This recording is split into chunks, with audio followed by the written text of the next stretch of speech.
I am later than usual, but it has been a very full morning already. So we're gonna go. We're gonna get things started and do the best we can. So I also need to grab a charger real quick. What's up, coolest mom ever? Hello, Island. Good morning, Melinda. Good morning. I need to grab a charger. I forgot. Hello, folks.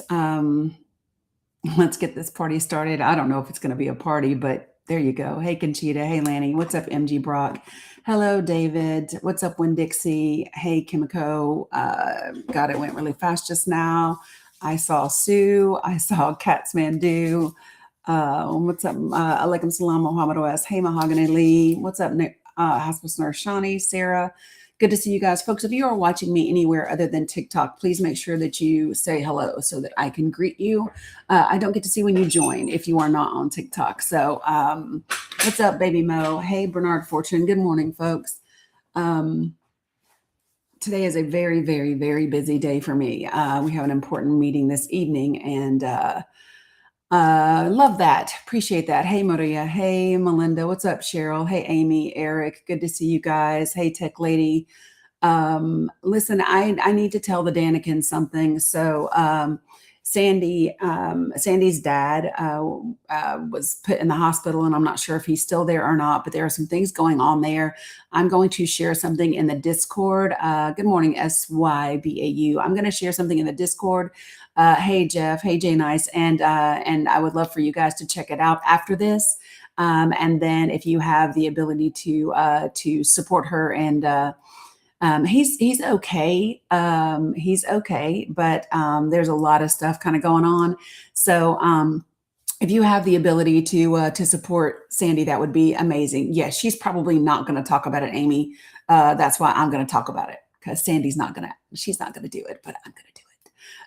So hey, Amy, what's up, Renee? Yeah. So Sandy does a lot for this community, and so I want to make sure that the community knows, that she needs a little bit of support. And if you're able to do that, then absolutely do that. Okay.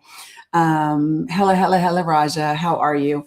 I need to grab a charger real quick. I know it's like I'm going to disappear off the screen, but I'll be back in just 1 second. I need to grab a charger. Okay.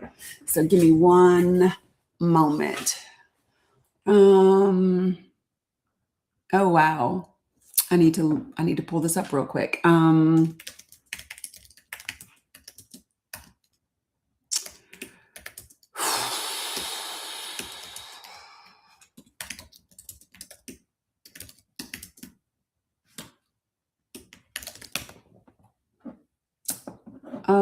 Yeah, that's a thing. Okay, so we're going to pull this up and we're going to talk about this too. That is just kind of dumb. Iran win anything, fool. Okay, well, Jeff, I think I understand what you're trying to communicate. So let's just, why don't you request to come up and join the panel, and then we can absolutely have a discussion about it. Okay. So you go ahead and do that while I grab my charger real quick. Okay, Jeff, and then we can talk about it.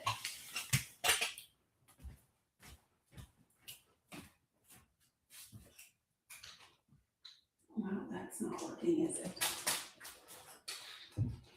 I need this. That is what I need. Good Lord. What do I have everywhere? All right, I am back. I needed to get a charger for my phone. Hey, Michael. Hey, Sean. Good to see you guys over there on the Facebook and the YouTube. So good to see both of you guys. Okay, so we do have a lot to chat about. Let me see if Jeff is in the queue. I don't think that this is the Jeff that was saying that, though. Let me just take a peek. I'm happy to talk to this Jeff as well, but let me just take a peek real quick. Oh, yeah, different Jeff, but I'll invite this Jeff. I'm happy to talk to both Jeffs. Let me go ahead and level set the conversation. Good morning, everybody. Those of you guys that joined while I was grabbing a charger. Good morning. Hey, Neuro Mama. Glad to see everybody popping in here. We got a lot to do today. I have an insane amount to do today. And so we're just going to go ahead and kind of get things started and go from there. Let me just to tell you guys this, okay? If you are new to my space, then let me go ahead and share with you how I do things in this space. So the first thing that I ask is that you are respectful. If you are not respectful, then you will be dealt with appropriately. I ask that you do not use any slurs at all. If you use slurs, what will happen is you will be immediately blocked from this live because I don't allow slurs. It doesn't matter who's saying them. I literally had somebody use a slur against Trump 2 days ago, and I immediately blocked them because I don't do slurs. I don't care who you like and who you don't like. Okay. Next, don't spam the comments, okay? Because if you spam the comments, it's not good for the algorithm, and it just doesn't make any sense, right? And then the last thing is do not type in all caps, and the reason for that is because all caps are reserved for my moderators, and then I specifically have people in my community that are vision impaired, and so I just ask that people be respectful of people that have visual disabilities, and not do that. Okay. So in other words, if you can just be a decent human being, we'll be just fine. Okay. Other than that, we're going to keep it going. And I know some of you guys are already triggered because I have the president of the United's face up on the screen, but you will be okay. It's okay. Take a few deep breaths. It's okay that someone who is a citizen of the United States of America addresses the things that the president of the United States is actually doing. Right. So like that's just like a smart thing to do, right? When the president of the United States of America is saying and doing things, it's important that the people stay engaged and are tuned in to what the president is saying and doing and the impact of his actions on the country. Okay, got it. That would be just great for folks. Yes, it is. Yes. No, I'm lying. Not the one last night. It's only TikTok. No. Yesterday morning's live is on YouTube, but last night's live is only on TikTok. Sorry about that. I answered before I had a chance to really think about it. Okay. All right. So let me just check this out really quickly and make sure that everybody kind of understands how we're going to go through these things. All right. So I'll go ahead and open the panel first, and then we'll go through there, and then we'll talk about the other things that I need to talk about. Okay. All right. So I accepted Jeff Wilcox, but it doesn't show that you're joining. Yeah, Jeff, where'd you go?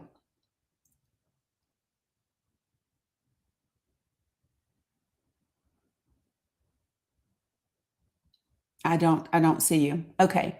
So we'll just kind of go from there. Okay. Good morning, Jules. Good morning, everybody. So I have been working diligently to get the all of the signups and registrations since our last meeting together uploaded. Listen, folks, if you fill out any forms for me, please do not use emoticons. Please do not use emojis at all. When you do that, it fails the upload, and I have to go looking through everything to figure out why it's failing the upload. It literally took me 5 uploads today to figure out why. There are 2 people that registered to sign up, and you did not include your email address. Like you typed some things but that you typed letters, but it wasn't an email address, so that won't be that. Yeah, we didn't have that problem for the last little bit, but today we did. So it was pretty significant today. It caused me to sit here for a while going, why the fuck is this failing? So yeah, good morning, Merlot. Good morning, Red Hot. So please do not use emojis and things when you are filling out forms, okay? And then we'll go from here. So let me just see why left is so annoying. So many trigger points before she even starts. Ari, I see that you're in the chat. So why don't I just go ahead and bring you up, Ari? Let's just do that. Okay. So good morning, Ari. How are you? I'm doing well. Great. So hold on 1 second. Hold on. Okay. So can you share with me what I have said this morning that are trigger points? You gave 10 warnings, this, that, it's like leftists always have before they even start a conversation. So can you share with me what the 10 warnings? Contract in general, but okay, so Ari, can you share with me? Sherry, no? Hold on one moment. Ari, yes, but here's what I'm gonna, because first I'm gonna hold you accountable to the things that you said. So share with me what 10 things I said. When you fill out application, I did this, I did that. Okay, so let me be clear about something, Ari. Listen, Ari, listen. This is my live, right? So when I understand that there are new people in this live, I'm going to share with them how this live is ran. Why is that? So that they understand the space that they are in, and then they can determine if this is the space for them or not. And I shared 4 things, not 10, right? I'm still speaking though, Ari. I'm still speaking. I'm going to finish what I'm saying, right? And we have actual business that we do in here that is productive for people to participate in. One of those is a form that's in my link tree. So yes, I'm going to share with people that when they fill it out, this is what I need them not to do. Now, if you don't like guidelines, if you don't like me sharing 4 things that people need to do or not do in this space, then maybe this is not the space for you. Like, it's not that hard, Ari. So listen, Ari, I'm still speaking. This is not difficult. This is not, you still don't understand. You still don't get it. Ari, you're not running my space. You're not running my space, Ari. You're either going to be respectful or you're not. I don't think that you get it. Ari, you don't get it. You don't get it. You don't get it. I really didn't plan on doing this shit this early in the morning, but I will. Ari, this is not your space. Ari, not your space. If I mute you, you do not unmute yourself. If I mute you, you do not unmute yourself. If I mute you, you do not unmute yourself. Not your space, Ari. Not your space. I understand that you have impulse control issues, but no, Ari, not your space. No, sir, not your space. Not your space. I need for you to understand you will not be heard until you follow my guidelines. You will not be heard until you respect my space. You will not be heard until you respect my space. You will not be heard until you respect my space. You won't be heard. You will not be heard. You will not be heard. You will not be heard. Ari, you will not be heard. You will respect me or you will not be heard. It's just that damn simple. If you do not respect me, you will not be heard. I'm not kidding. Don't take yourself off mute. I will take you off mute when I'm ready for you to speak. I will take you off mute. I will take you off mute when, thank you. That's what I thought. So let me be clear about something, folks. I absolutely know how to set boundaries. And I absolutely know how to tell you that you have to respect my space. Good morning, Jennifer. Good morning, Rosalind. So you can either respect me in this space or this is not the space for you, right? If respect causes you to crash out, this is not the space for you. It's just that simple. If giving someone respect causes you to crash out, then this is not the space for you. That's it. Okay? So this is not difficult. What you will not do is run all over me because this is not your space. If you do not like that, if you want to be able to talk and do whatever you want, then I suggest you go to your TikTok account and you open up and start a live. That's it. Now, if there's anybody in the chat that doesn't like the fact that I know how to set boundaries and that I'm going to require someone to give me respect, then this is not the space for you, right? If you're a man in the chat that is saying derogatory things like, oh my God, are you the man in the relationship? You're probably the bitch in yours, right? And that has nothing to do with men or women. I just want to tell you that. Appreciate it, Ja. You understand that? Being a man in the relationship does not mean that you have integrity or that you can lead or that you can manage things or that you have superiority. Women in relationships can also have integrity. Women can also lead. Women can also ensure that things get done. As a matter of fact, women in relationships tend to ensure that the entire family dynamic runs accordingly and runs well. Why? Because we know how to multitask, and that's the way that our brains are designed. So don't be jealous. Don't be jealous that I can do your job and mine. Don't be jealous that I can fill any need that I need to in my family dynamic. Don't be jealous. Don't feel threatened, beloved. It's okay. You can find a woman who's willing to submit. It's just not over here. It's just not over here. Okay? Great. Good morning, Letty. Good morning, Burke. How are you? Well, you're welcome, Zeus. Love you too. Good morning, Hollywood. Frida, you're back. I love to see you. How's your Dani derangement syndrome doing, Frida? Is your Dani derangement syndrome doing okay today? Did you come by for your daily dose of medicine? Just check in.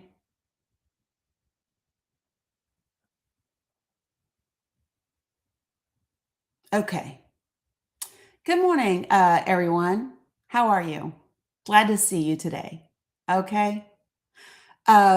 Let's just be clear about how things are going to happen in this space. Okay. Good morning, Mr. Barrios. Good morning, Susie. This is how it gets down. Okay. I typically will give people respect, even if people don't give it to me automatically. However, I do have a boundary. Okay. Good morning, Miss Natasha. And I'm going to hold the boundary really firm. All right. Now, for those of you guys that are crashing out because I have the President of the United States face on my screen, good morning, Doug. I would suggest that you just take a deep breath, right? And recognize that people that are in the United States of America or anywhere else for that matter, but especially United States citizens, absolutely have the right to talk about the President of the United States, especially when the President of the United States has us in a war that was not approved by Congress, right? Seems to be unable to grasp the reality of the situation, seems to have been ill prepared for the war that we are in. So when the President of the United States says things like he was surprised that Iran closed the Strait of Hormuz, when he says he was surprised that Iran struck Gulf Coast countries, I'm going to talk about that. Because as the President of the United States and the Commander in Chief, you should 100% know what the fuck you're doing before you take this country into a war. And since the war that you've taken us into is going to have global impact, yes, sir, we're going to talk about it. 100%. That is not called Trump derangement syndrome. That is called U.S. citizen engagement and government accountability. That's what that's called. Maybe you're not familiar with it, but that's what it's called. So let me just share what I mean by that. If it was Joe Biden or Barack Obama or Bill Clinton or George Bush that was doing this thing right now, their face would be on my screen and I would be asking the same questions. Got it? Why is that? Because I am not loyal to one man and I am not loyal to one party. I am loyal to the Constitution and the United States of America. So maybe some of you guys haven't figured that part out yet. Stick around. Maybe you'll learn something. Okay. So let me just say this for Tex Daddy-O, Dragon Lady, let me see who else. Truth Seeker, you're here every day. How's your Dani derangement syndrome doing? Feel free to join the panel and we can talk about it. You ready? Okay, let's just see how this works. So let's just see, folks. Let's see how much Texas Daddy-O wants to have this conversation. Tex Daddy-O, I sent you a direct invite to join the panel. Appreciate it, Burke.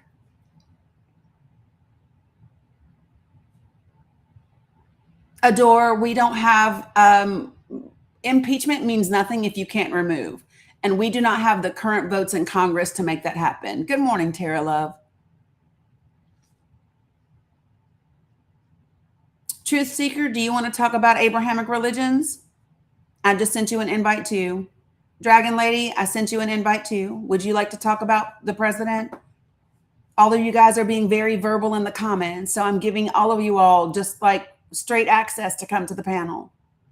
Do you want to talk about them? Because you're being very, very vocal in the comments. So I'm giving you the opportunity to talk. Texas Daddy-O, Dragon Lady.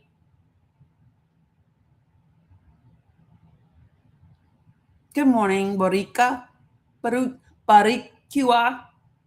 Yes, are you coming? Texas Daddy-O. Be respectful in the comments. Don't call them names, guys. Be respectful in the comments. Don't call them names. Right, I was trying, Mr. Bradios. You heard me. Love you too, Cash. No, I don't see any of the three of you making your way to the panel. ICT and Jerry McCulley, do you know that you have requested up to the panel?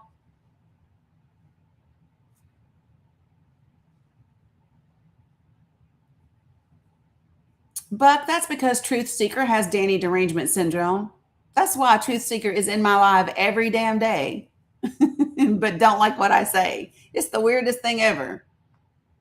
Damn, if I would show up every day, if I didn't like what somebody was saying, that's why the fuck I got divorced. Are you kidding me? Nobody got upset because of what you said. I got upset because I'm not even upset, to be honest. I'm just giving you the opportunity to come talk. Come on, come talk. You know, the way you show up, somebody might think that it's your job and you're being paid to be here. That's what somebody might think. Good morning, Beth. How are you? Yes, Red Hot, 100%. Okay. All right. Yes, Dani derangement syndrome. That's what it is. Okay. All right. So let's talk a little bit about things. Good morning, Nona Lisa. All right. So the reason why I put this prompt up today is because I spent the morning listening to the things that leaders are saying around the world. Okay. So I listened to a speech from President Macron in France. I listened to the speech by McCarthy in Canada. I've listened to, and you guys know this because I've played it for you. I've listened to a couple of speeches by the EU, right? Good morning. And I don't know if Americans are quite, like, if you're only listening to mainstream media, then there's maybe a lot of things that you don't know. that are being said by leaders around the world, right? I don't know if you're not listening to independent outlets and independent news medias, you may not be hearing what the rest of the world is saying about where we are. And, you know, for me, one of the things that's a big difference between the first Trump administration and the second Trump administration is even if our allies or foreign governments weren't pleased with us, which they weren't, right? They weren't saying it out loud, right? They weren't publicly sitting in front of the world and saying, it is time to ditch America. Okay, good morning, Teresa. Right? They were not saying to the entire world, yeah, it's time to ditch this shit where America leads. Right? But they are doing that now. They are doing that now. I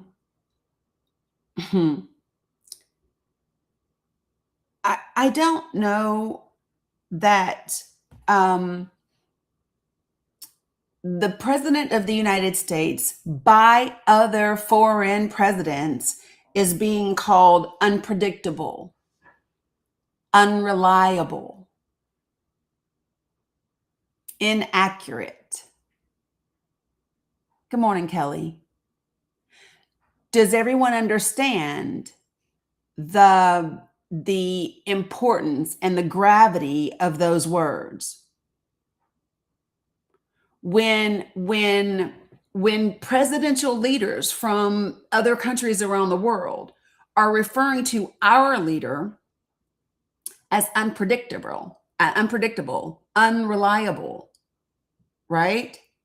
Inaccurate. At least they didn't say just flat out dishonest, right? I don't know. So, Stephanie, I don't know if a leader has called him that publicly. The words that I'm using, these are the words that Macron and McCarthy and other people are actually saying. Oh, I'm not surprised that, Spanish leadership might say that. I guess I'm also pointing out what Western leadership is saying. Yeah, but Ro Khanna so listen, Ro Khanna is in the United States of America and is part of Congress. I'm just talking about what Western leadership is willing to say and to say publicly. Right? And so that's the thing that I really want people to comprehend and understand. So let me just give you this, right? So the president of France was on a trip. And yeah, I just said a couple of the things. Good morning, Jay Owen. I just went through a couple of the things that they are saying, but I want to be clear about this. The president of France has publicly said that the quote, American-led international system is over. The American-led international system is over. America can no longer be relied upon to lead the world. I want to see if I can find this for you real quick.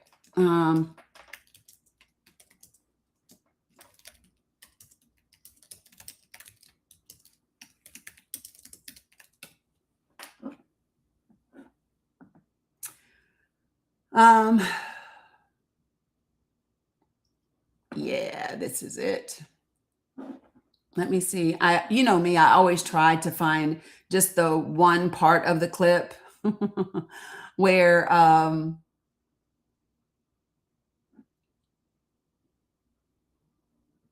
okay, I need to let me see if both of these. So I'm gonna do this clip first. Okay, you guys. I'm gonna do this first clip. Hey, good morning, Adeline. Good morning, happy girl. Kelly, I don't know if I said hi to you, but good morning. I see everybody that is here. mais qui Oh, se it just started détourne playing progressivement. all quick. I was not ready, y'all. I was not ready. I was still saying good morning. Yeah. So, and listen, if you all want to discuss this with me, feel free. Hey, baby, tell Tutu when you're hungry, okay? Because I got you some bacon and eggs ready whenever you're ready to eat, okay? Okay. Hey, did you brush your teeth yet? Good girl. Did you really? You promise? Pinky promise? Okay. All right. All right, here we go. So I'm going to share it with you, and I like to let you all watch it as well. Okay. Hey, macaroni in the house. Hopefully you and Sue are well. Okay. So I'm going to turn my camera around, and I'm going to push play for everybody. Les États-Unis sont une puissance établie, mais qui se détourne progressivement de certains de ses alliés et s'affranchit de règles internationales qu'elle promouvait encore récemment, qu'il s'agisse du commerce, de certains éléments de sécurité ou de certaines enceintes.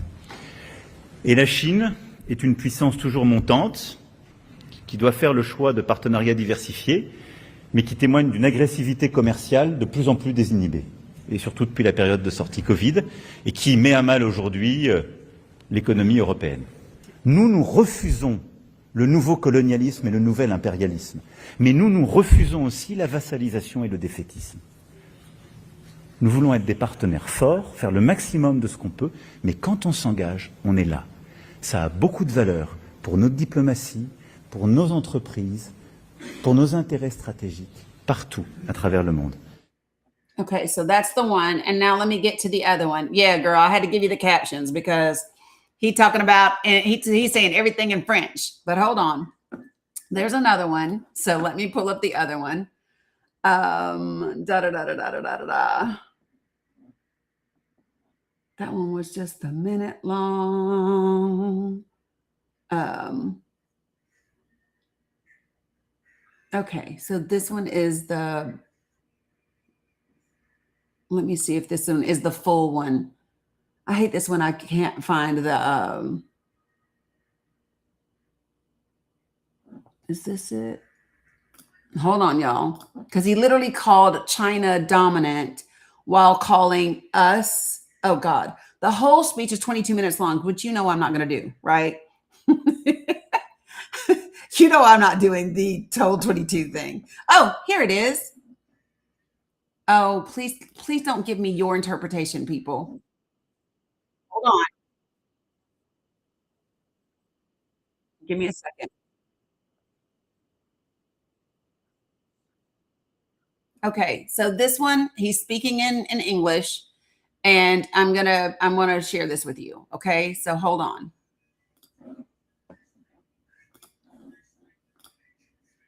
Is this it? I hope so.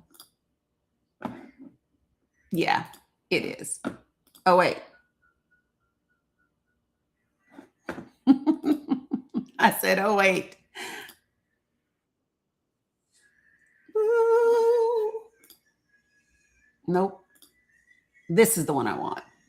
Good Lord. This is what I get for having so many damn tabs open, y'all. Share this tab instead. Okay, you guys ready? All right, here we go. All right. So I think our objective is not to be the vassals of two hegemonic power. And we don't want to depend on the dominance, let's say, on China, or we don't want to be too much exposed to the unpredictability of the US. This is why. Did y'all hear that? He said, we do not want to be dependent upon the dominance of China, and we don't want to be exposed to the unpredictability of the US. Listen. I think our objective is not to be the vassals of two hegemonic power. And we don't want to depend on the dominance, let's say, on China, or we don't want to be too much exposed to the unpredictability of the US. This is why there is a room, a space to build new cooperations. Those who don't want to be dependent on China or aligned by definition with the US. We should not. Those who don't want to be dependent on China or aligned by definition with the US. Do you hear the distinction that he's making when speaking about our country versus China. China gets dominance. China gets dependent. We get unpredictability and aligned by definition. Let him keep going. Not just be passive in this new disorder. This We new have to order. build a new order. Iran is a very bad regime. No He said we have to build a new order. Listen, y'all. discussion about that. I disagree with them on a lot of topics. But I don't believe that we will fix the situation just by bombings or by military operations. I think our objective is not to be the vassals. Okay, so they're just replaying it. So listen, he says, I don't believe that we will. He said, Iran is a bad regime. We disagree on a lot of things, but I don't believe that we are going to solve these things by bombings or any of that, right? Good morning, Cindy. And so listen, and do you want to know why he knows? Hey, baby, will you bring Tutu her water that's sitting beside the couch, Mila, when you get a sec? So listen, he says, I disagree with Iran on a lot of things, but we're not going to solve them by bombing them and and threatening them. And he would know. Do you want to know why? Because the French were successful in getting one of their tankers through the strait. You all know how the French got their tanker through the strait? That's the French president, Macron. And France went to the UN Security Council, and through the UN Security Council, they negotiated directly with Iran. And they were able to come to a diplomatic agreement in which Iran allowed them to go through the strait. And they're not the only ones that have done that. Japan was able to also. No, there was no $2 million toll, Scotty. Nope, it was diplomacy. Nope. And Japan did the same thing. Japan was able to do a negotiation. 100%. Other countries are getting their tankers through the strait by doing what? By acknowledging the IRGC. So listen, every leadership wants to be respected. Every country wants to have their autonomy, their sovereignty respected and acknowledged. No, Merlot, not everybody is. Not everybody is. And so let me just share this with you all. Things that I learned that I didn't know until I heard all of these conversations. And then I don't know what else I was listening to, but I heard something that was mentioned about President Obama. So listen, things that I did not know. I knew that President Obama was able to negotiate the JCPOA with Iran in 2015. I knew that. Do you know what I didn't know? Here's what I didn't know was that in a 2014 speech that President Obama gave, he referred to Iran as the Islamic Republic of Iran. And do you know when he did that? The Ayatollah responded in kind, right? And acknowledged, he said, what did he say? Let me see if I can tell you what he said. He said specifically, oops, hold on.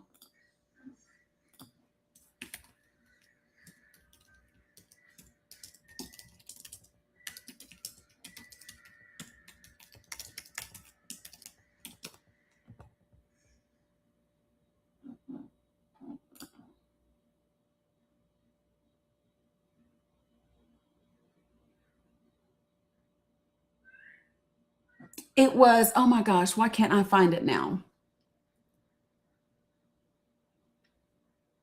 Anyway, the Ayatollah made a reference to the United States stepping out from behind its refusal to accept reality, right? About acknowledging what is. and what has been for almost 50 years now, right? Good morning, Susan. And this is really important, right? And so that is how President Obama began to open the doors for negotiation and conversations with Iran. It was by acknowledging the authority of the leadership that is in their country, right? And what a lot of people do not, and something that I did not realize about the way that Iran is structured as a country. So they do have a civilian leadership. They do have a president, but that president does not control the military at all. And they do not have a singular military. Did you all know this? I did not know this. I did not know that Iran doesn't have a singular military. They have groups of independent militaries, right, Jenny? 30 of them. And the only person that can actually agree to a ceasefire is the supreme leader, who is actually unconscious right now and cannot agree to a ceasefire. Isn't that crazy, right? Right? And I knew he was unconscious. And I don't know how the United States of America is acting like we don't know that he's unconscious. But literally, the only person that can tell them to step down, or that they can have a ceasefire, is the supreme leader. Now, that part I knew, but I didn't realize there was like 30 different militaries. Let me look.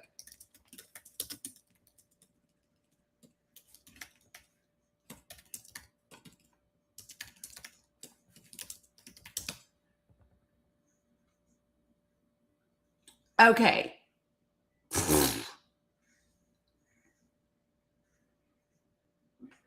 Hold on.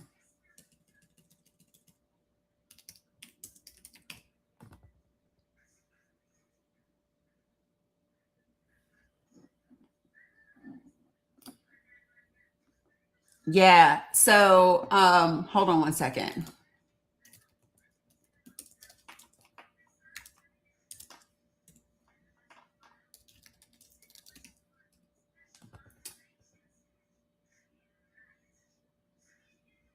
Yeah.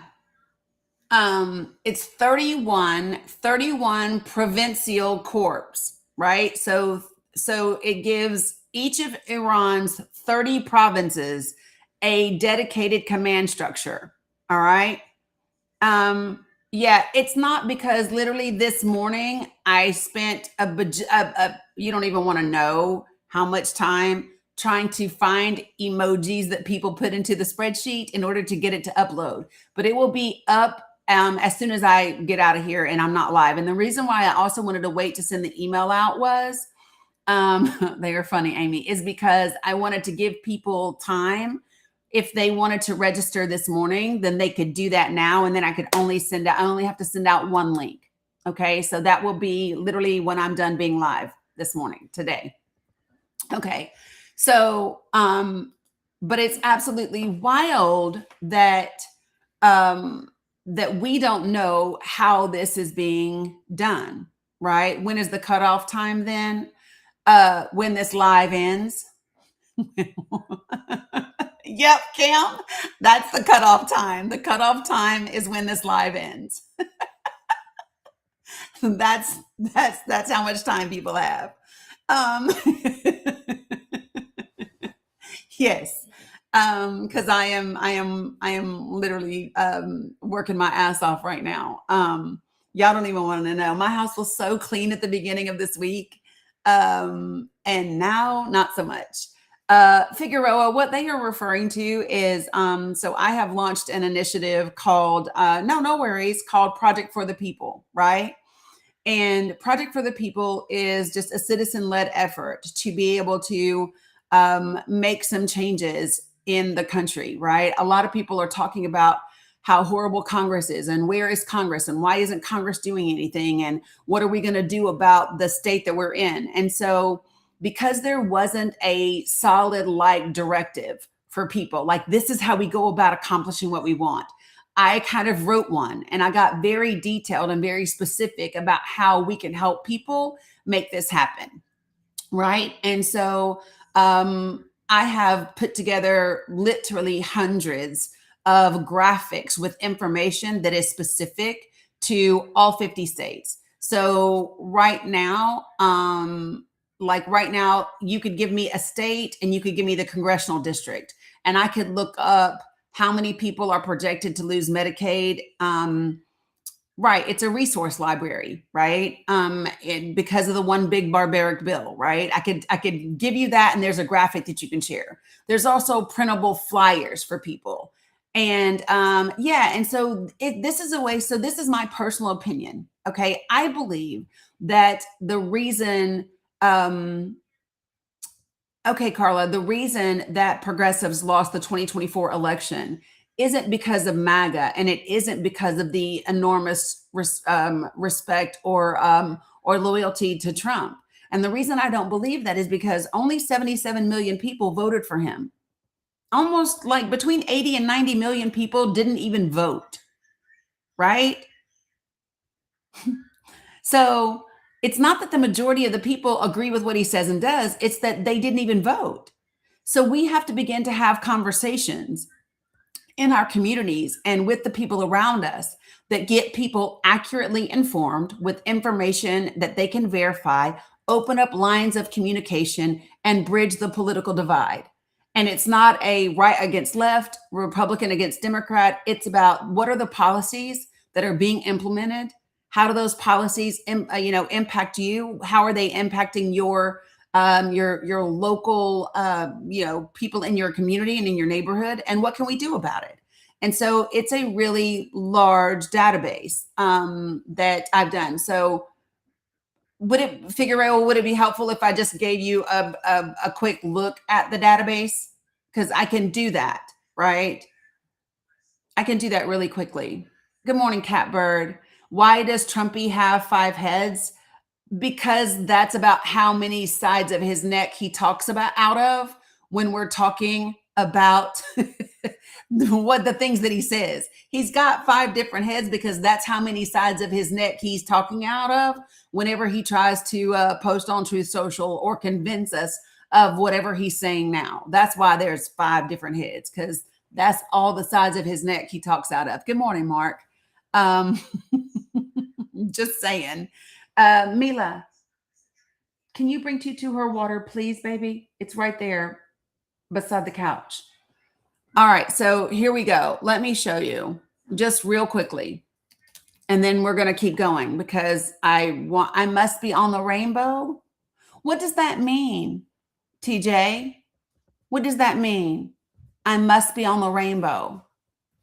When people ask about like gender identity or sexual orientation, it's just weird to me that you worry about what other people do with their body parts. And so it sounds to me, no, you got to have breakfast first. It sounds to me like maybe you are on one of those lists.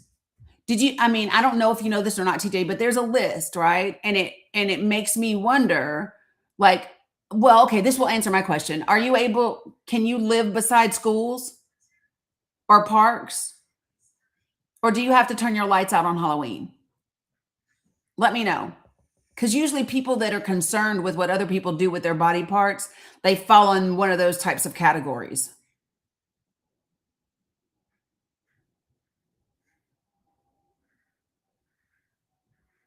Like, it's just weird to me.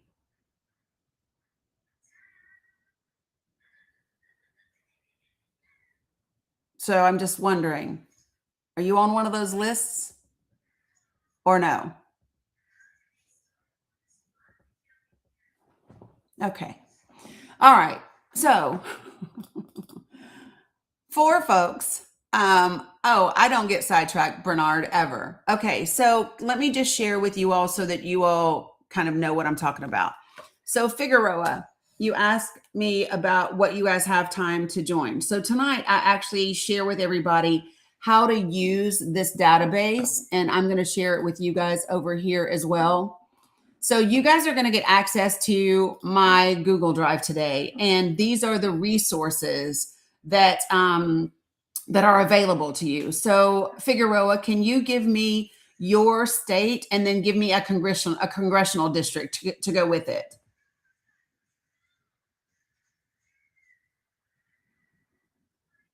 Let me know. I just need a state and a congressional district. Oklahoma, what congressional district?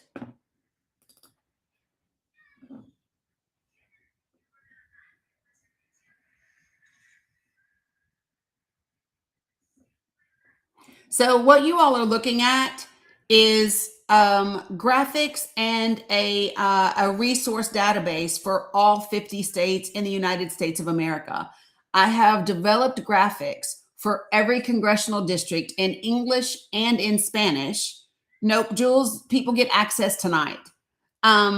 People get access after tonight because the first day of action is on Saturday, right? 4th. All right. So I'm going to go to the 4th congressional district in Oklahoma. And so 32,000 children and adults are projected to lose their Oklahoma Medicaid health insurance coverage by 2034 because of the One Big Beautiful Bill. Okay. And then the source is listed here. And there's also some other things. Now, what I can also show you, Figueroa, is SNAP. So 30,000 people in this district are projected to lose some or all of their SNAP benefits, which is food stamp benefits, as a result of the same bill. So I have done this in English and in Spanish for every state in the country.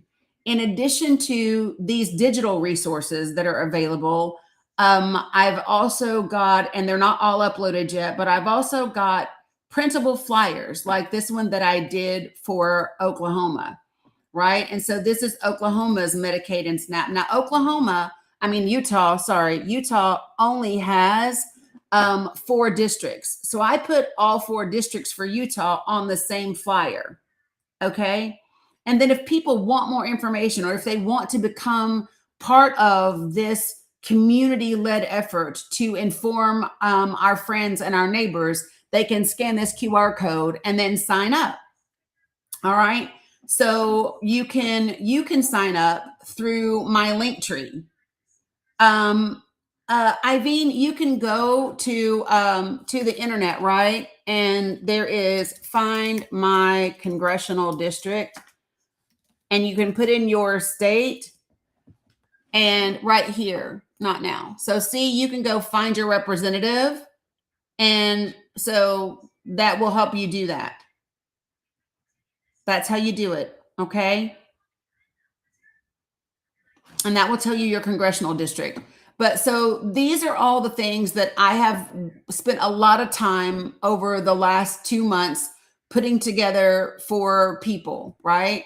And the reason why I did this, just to give you an idea, okay, is being on this app for the last year and a half, almost 2 years, right? What I keep hearing people ask is, what can we do about what's happening in the world? What can we do about what's happening in the country? What do we do about our Congress that isn't doing what we want it to do? And what I found was just a lot of people that were overwhelmed and very frustrated because they didn't have anything to actually put into action. And so I began working on this 2 months ago as a way for us to move forward. And it's actually 3 prongs, right? So one is focusing on elections. The second is focusing on conversations and community. And then the third is focusing on government accountability, right? So the other thing that I've done is I have analyzed election data for 12 states from the 2024 election. Why? Because those 12 states had margins of 10% or less. And then in each of those 12 states, I looked at every county in those states that had a margin of 10% or less for the majority of the federal elections for the last 5 years, right? And I'm going to give you an example as to why I did that and why I believe it can be helpful for us and for campaigns. Yeah. So, Iveen, so what will happen is I'm going to be building this database between now and the midterms, right? So I have lined up next, there is CDC information. It's not in my link tree, Farrell. It's not. People are signing up for this, and then I am, yes. And then they will get access to it. So it's not in my link tree. It's not. This is the thing. So, and I'm going to share with you the reason why, but I got to do this first. Okay. So listen, of course you are, Nini. Of course you're on the tube. All right. So let me show you what this looks like. Okay. So I'm going to I always just go to Michigan because it's the easiest. Hey, Heidi, good morning. All right. So I'm going to show you what this next part looks like. And then we're going to keep going. Okay. Because this next part is important when we think about how can we impact elections and build power. We need to impact elections simply by having conversation in our communities with accurate information that actually impacts people. I happen to believe that the vast majority of us want the same things, and we have very, very, very similar values. It's just the rhetoric that gets us disconnected from each other, right? So, it's a ton of fear mongering. Okay. So I think that if you go into pretty much any community in the country and you say to people, hey, listen, there are 30,000 people in our congressional district, and you can even find out how many counties are in your congressional district, and then say, hey, if we just drove around, would you pick out 30,000 random people that you would be okay if they lost their health insurance and couldn't go to the doctor anymore? Can you pick out like 15,000 adults, 10,000 children, and 5,000 seniors? And you would be okay with them not being able to have access to their health care? Or maybe they lose their Medicaid and they can no longer afford to be in their nursing home. And I promise you, there are going to be almost no people that are going to say, sure, I want that to happen. I don't believe that people just want that to happen. People just think that happening takes something away from them, and it doesn't, right? So that communities and conversations is how we impact the country all the way across the board. But how do we specifically impact elections, right? So this helps in terms of targeting. Let me show you very quickly. You're welcome, tech guy. So let me show you what this looks like from a numbers perspective when it comes to elections, okay? So this is the data. So when I tell you that I went through election data for 12 states for the last 5 years for every federal election, I'm sincere. This is Michigan, this is Wisconsin, Virginia. Look, I can change the tabs. And these are all different for different states, okay? So if I go back to Michigan, the reason why I did this is to show you. So look, if I look at Michigan, and this is 2020, 2020, 2022, 2024, 2024, right? And what I do is in these counties, in these states that have margins of 10% or less, I then find the counties that also have 10% or less the majority of the last 5 years. And then I identify those counties. So this is Michigan's 16 counties. And then I take a look and say, well, okay, in those counties, which House seats do they share? And if they share these House seats, what does that mean in terms of flipping those House seats or flipping those Senate seats? Okay. So in Michigan, this is what that data tells us just to begin with. What it tells me is that when we talk about a presidential election, we had a margin of 80,000, right? So the president won by 80,000 votes in Michigan. Well, in just these 16 counties, these 16 right here, there were 47,000 people that voted third party, right? That's 59% of this deficit. In these 16 counties, there were 1.1 million people that didn't even vote at all, right? So that means we can do some work in Michigan. But what can we do in terms of House seats? Well, look at House District 1, which is thought to be solid red. Well, the difference in just in House District 1 was 100,000 votes. Now, there's only 4 counties on this list that had margins of 10% or less that's in this district. But what does that mean? That means registered voters that didn't vote at all, plus the people that voted third party accounts for more than half of this deficit. And that's just 4 of the counties in the district. So what this helps us do, right, in terms of implementing and really building power within elections, right, is well, that's not in that county, that's in the voting district, that's in House District 1. Okay, that's in House District 1. So, and that's 4 of the counties that are in that district. So this is why I have a multiple, it's multiple pathways for progress. The multiple pathways are elections, communities and conversations, and then government accountability. And the reason they are in that order is because while we are focusing on what we need to be doing for this election in terms of, you know, what does policy look like? And as we are having conversations in our communities and giving people accurate information that helps them determine how they're going to vote, right? After we do that, and then you have a Democratic majority, not because you love Democrats, but because the policies align with you, and you understand that the current members of Congress that have the majority are not willing to use their separate but equal powers, right? They're not willing to use their separate but equal powers to rein in this administration. And that's a problem. I'm not picking on Republicans for no reason. I'm picking on the GOP members in Congress and the Senate right now because they refuse to stand up to an administration that is violating the Constitution. And that is the oath that they took. They did not take an oath to serve the President of the United States. They took an oath to serve the Constitution and the people.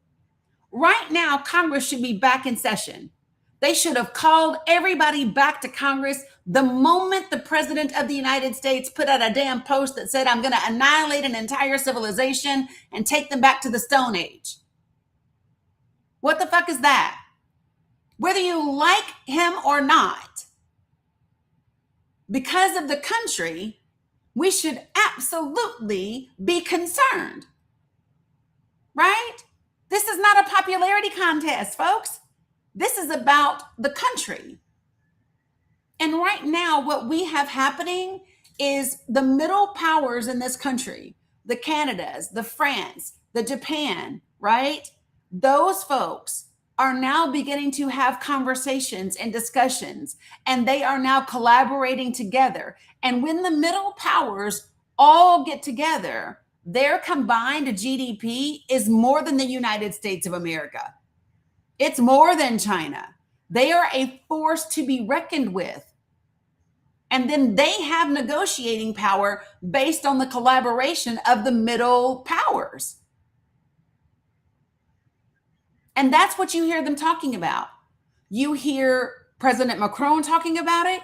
You hear President McCarthy talking about it. Right? So the people, if the United States of America, if the people in this country want to make sure that we have a government that is looking out for the working class, then we have work to do between now and the midterms. It is inevitable. Like, that's just what we have to do. It's going to be either that. Oh, thanks, Aveen. I appreciate that. It's either that, or we are going to be stuck catering to the whims of billionaires and centimillionaires and people in government that value corporations over people. And I'm just not willing to do that. I am not willing to do that. I think a lot of people are just resigned to what's going on because you don't believe that you have the power to change anything. But what if you already had resources available to you? What if you already had information at your fingertips to share with your neighbors? What if you had flyers and information and you could organize a community forum down at the rec center in your neighborhood, and you could tell people, hey, let's cut out the noise. Let's cut out the Republican, Democrat, left and right bullshit. And let's just talk about us in our neighborhood, because we know what our schools are lacking. We know what our hospitals don't have. We know, right? So let's look at the policies and the people that are going to do what we need to be done so that our government is working for us. This idea that we work for the government and that we have to just work for corporations and be grateful for the fucking crumbs they give us is outdated and no longer works for us.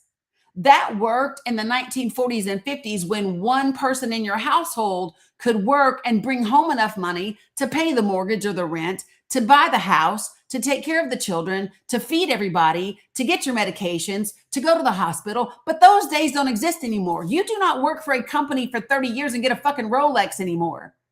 You might get a damn pair of socks or a little pin after 10 years.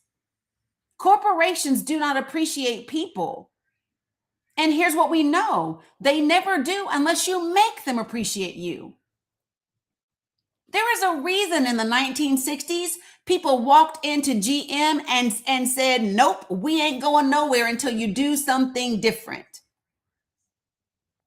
There's a reason they took over those 4 plants. Because corporations do not do right by us unless they are forced to. And I hate to say that, like I wish that they did. But what we know from history is that they don't. We've learned nothing from PG&E, right? Aaron Brockovich became famous. It's a movie we love to watch. And sure, we're inspired for about 30 minutes after the movie is off, but we didn't learn anything from it for the long term because corporations still poison people, right? There's a great book called Power Concedes Nothing Without Demand. And it's true. It's true. I wish they would do the right thing, but they don't. Right, Doug Eastman, perfect example.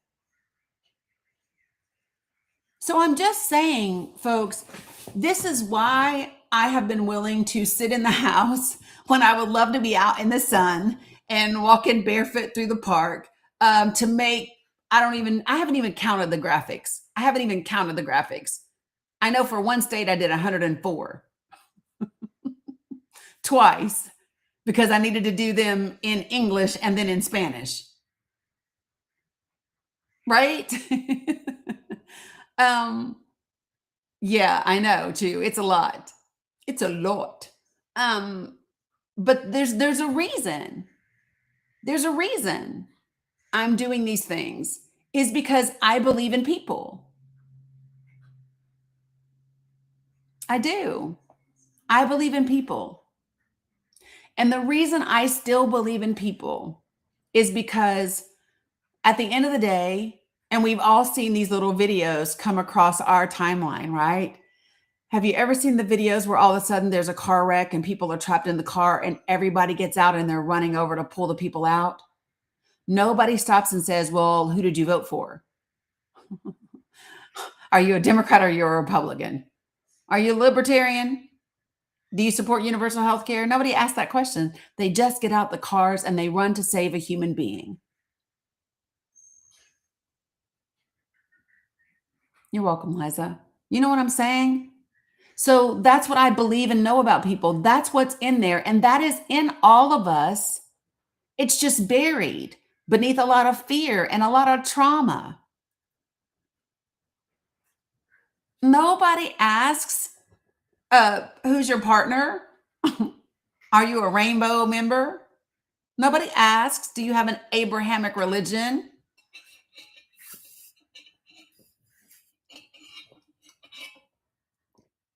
Right? Because in those moments, we understand the value of human life when it's not abstract. When it's not abstract, when you make it real for people. Right? And so that's the reason. So if what I'm saying resonates with you, and if you like the idea of being able to post social media graphics on your platforms and print out flyers at your library and knock on doors or leave a stack of them at the library or go on college campuses and hold like coffee and conversations in your communities, if that sounds like something you are down for, then you want to go to my link tree, which is in my bio. It's in my about section. You click on my link tree, and the very first link is how you register. Now, one more thing before we jump back into this conversation. The reason I ask for your county, your city, and your state, I do not ask for your street address because I don't need it. But the reason that I ask for your county, your city, and your state is because what I'm doing, and this is when I get really excited, because what I do with that information is I then sort the spreadsheet by state, and then I sort the spreadsheet by county. Good morning, Dolphin. And then I sort the spreadsheet by city. And then I'm able to connect people that are in the same congressional districts. I'm able to connect people that are in the same counties. I'm able to connect people that are in the same cities. And then all of a sudden, you have a little movement going, right? Because now you got 3 or 4 or 5 people in your county. You all can team up together and go out on the same day and have the same conversations in the parks. I send an email, Rebel. You get connected because I send an email to those 4 or 5 people. So all you all will have is each other's email addresses, right? I'm not giving out any other information other than that. Here's the email address. These are the 5 people. You guys are in the same county. If you guys want to collaborate together, amazing, right? And then as we build, then we will be looking and saying, oh, well, look, these counties are all together and they're in the same congressional district. How amazing. And then when we post these things, because here's what I want you to do. I really want you, when you go out and you do these things, I want you to go live while you're doing it. Or I want you to take pictures of you doing it. I want you to take pictures of your flyers, your flyers.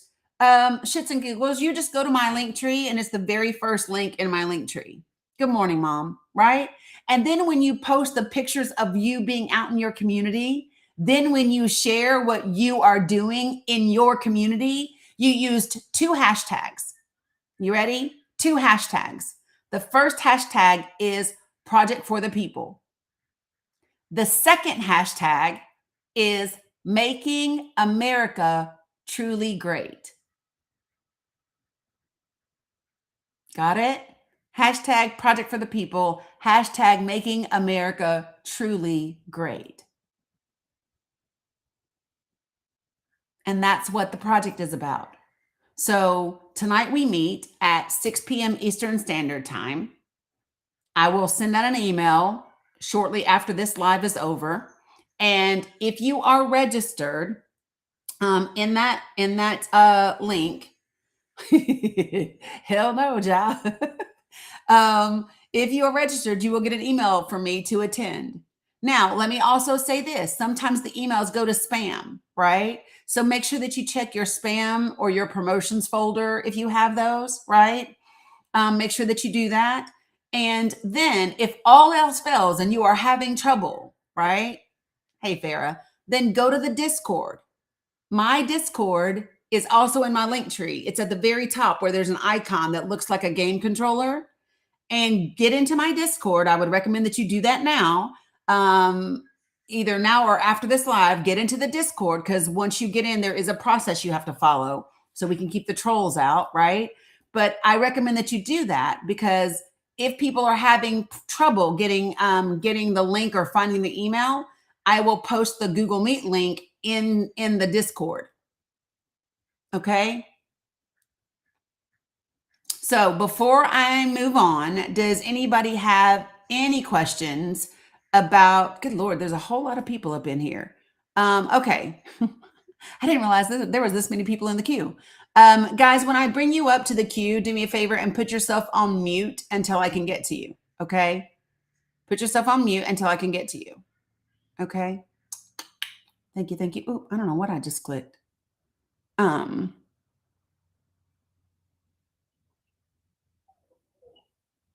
Sometimes people end up in the queue and they don't mean to. Good morning, Farah. Okay. All right. So, okay. So before I talk to the people on the queue, unless you guys have questions, does anybody have any questions about Project for the People, how to sign up, or the meeting tonight? If you do, ask them now. Going once. going twice, 3 times a lady. No, I'm just kidding. Hey, Ivy. That's literally what I heard. That's what I heard in my head. Once, twice. Lionel, y'all. Lionel. I love that, Figueroa. Love it. How do you get on the Discord? So in my link tree, it's the little thing that looks like a remote controller. No worries. And so Ferret, so it looks like a remote control. You can either click that or copy the link and put it in a new browser, and you just click the button and you'll come into the Discord, and there's a few steps that you need to follow. Okay. Michelle, you sign up, you're on Facebook, right? So can somebody, can one of my mods or one of my Danikins grab the link for people to sign up and drop it in the chat on Facebook, on YouTube, and even on Substack if possible? Can I get somebody to do that for me? That would be amazing. If I can get one of my mods to do that, or a Danikin, that would be fantastic. That's hilarious, Farah. I'm just saying. Yeah, you're welcome, Flying Nana.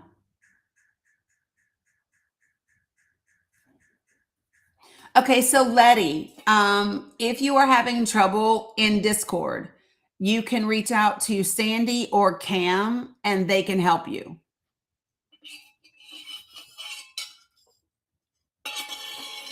There's a questions part in there. Cam or Sandy, if you're in here, Letty is having trouble getting into the Discord.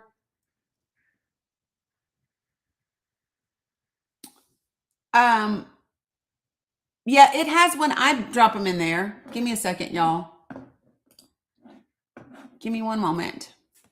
I'm going to see if I can't do this. No, she's on Facebook, Cam. She's on Facebook. Sorry, you guys. We're doing a little quick housekeeping real quick. There you go. Michelle just dropped it in on Facebook. So Sandy and Cam are both on Facebook. Thank you, Witch and Michelle both. So Kat, look at the links that that Thea Perry and Michelle Davis had just dropped in the chat. Love that. Appreciate it. Thank you, guys. We're doing it. Okay, so before I continue, somebody remind me, because squirrel and all that. Somebody remind me to come back to the conversation we were having about President Obama and his conversations with Iran after his speech and what that did. They aren't clickable?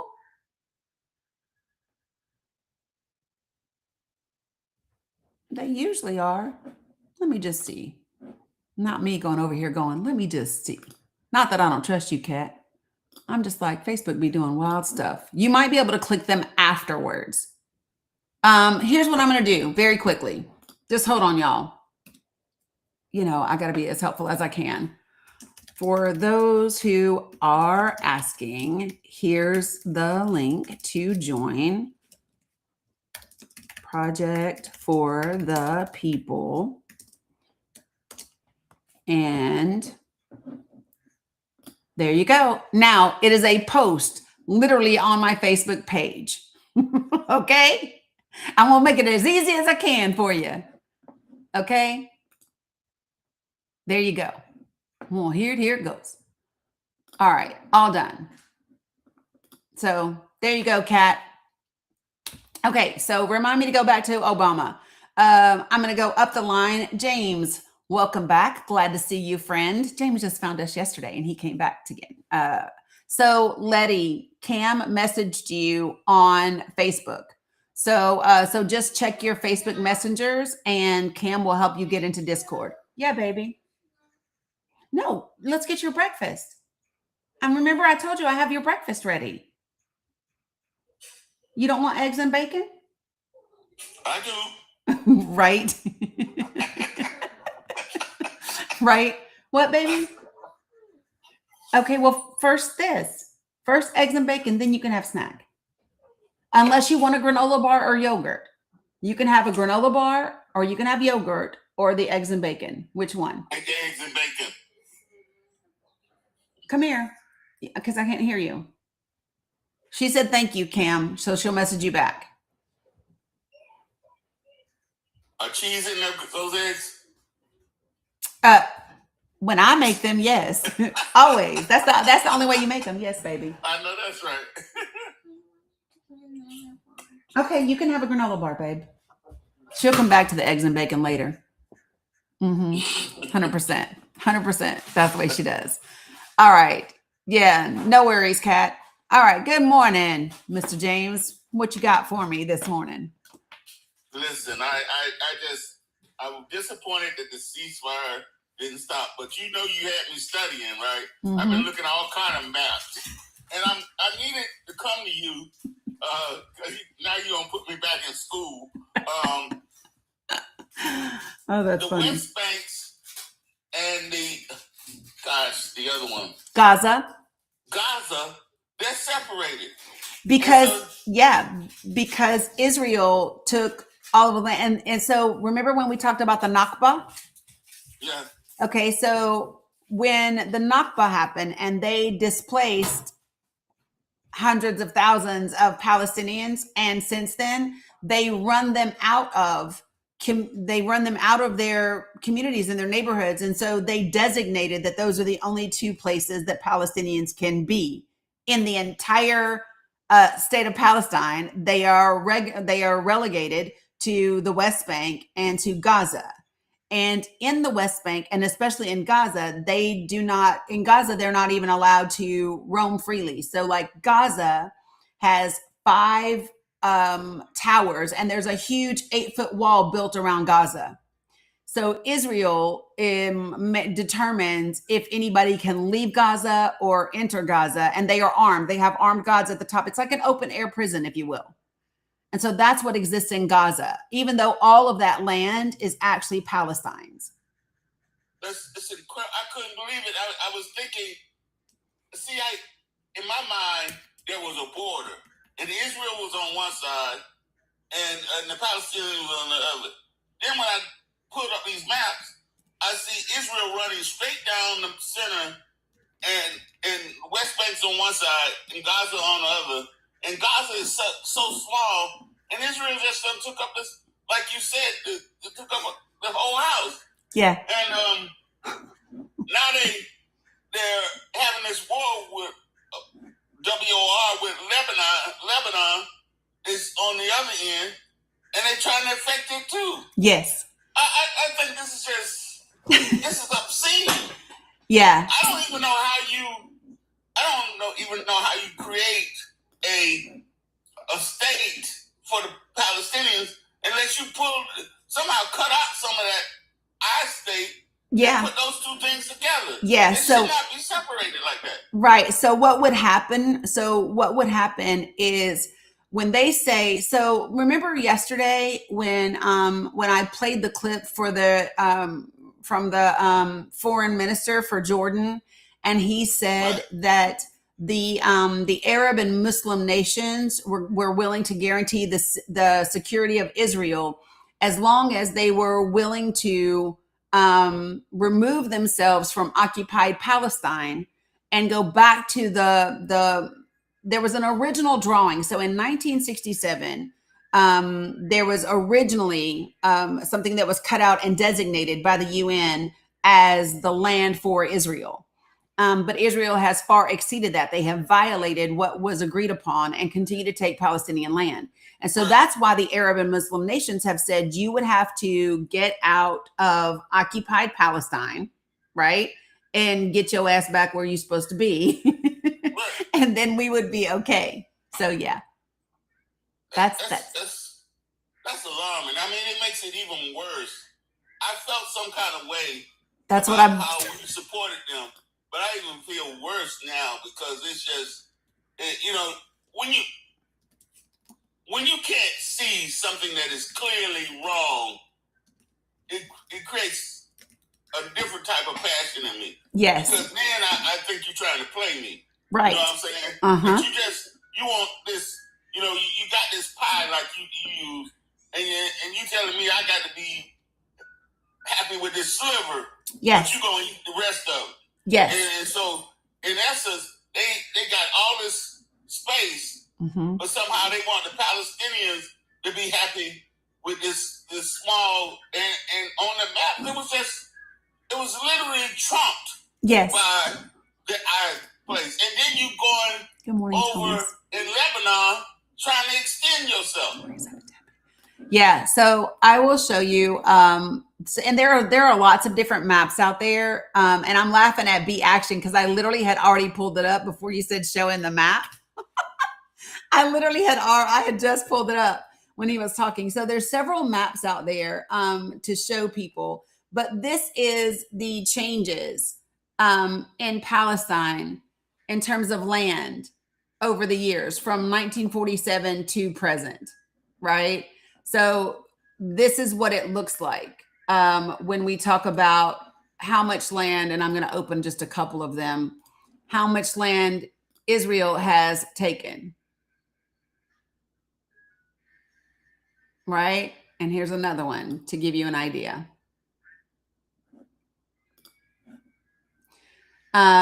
And yeah, it's wild, you guys. It is wild.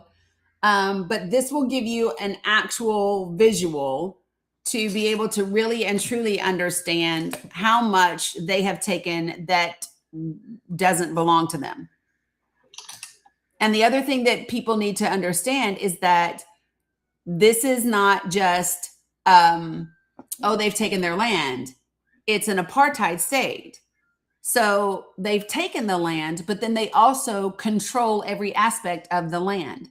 So, for example, they literally determine how much food does or doesn't come in to Gaza. If Israel says no, the food doesn't come in. That is why the leading health organization that defines when something is or isn't a famine, that's why they determined that Gaza is a man-made famine because Israel restricted food. They determine if food comes in, they determine if medicine comes in, they determine if clothing comes in, they determine what does or doesn't come to Palestinians. Good morning, Pet.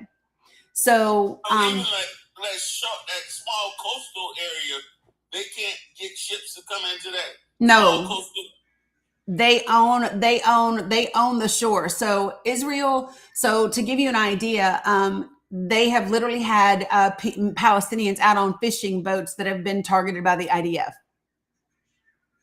They do, Nini, that is correct. So they literally determined down to the basic calorie intake needed to just survive.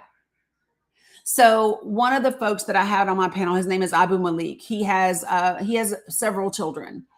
His 14-year-old, who's doing a little bit better now, at one time, his weight, and when I say one time, I mean within the last 6 months or so, he's 14 years old.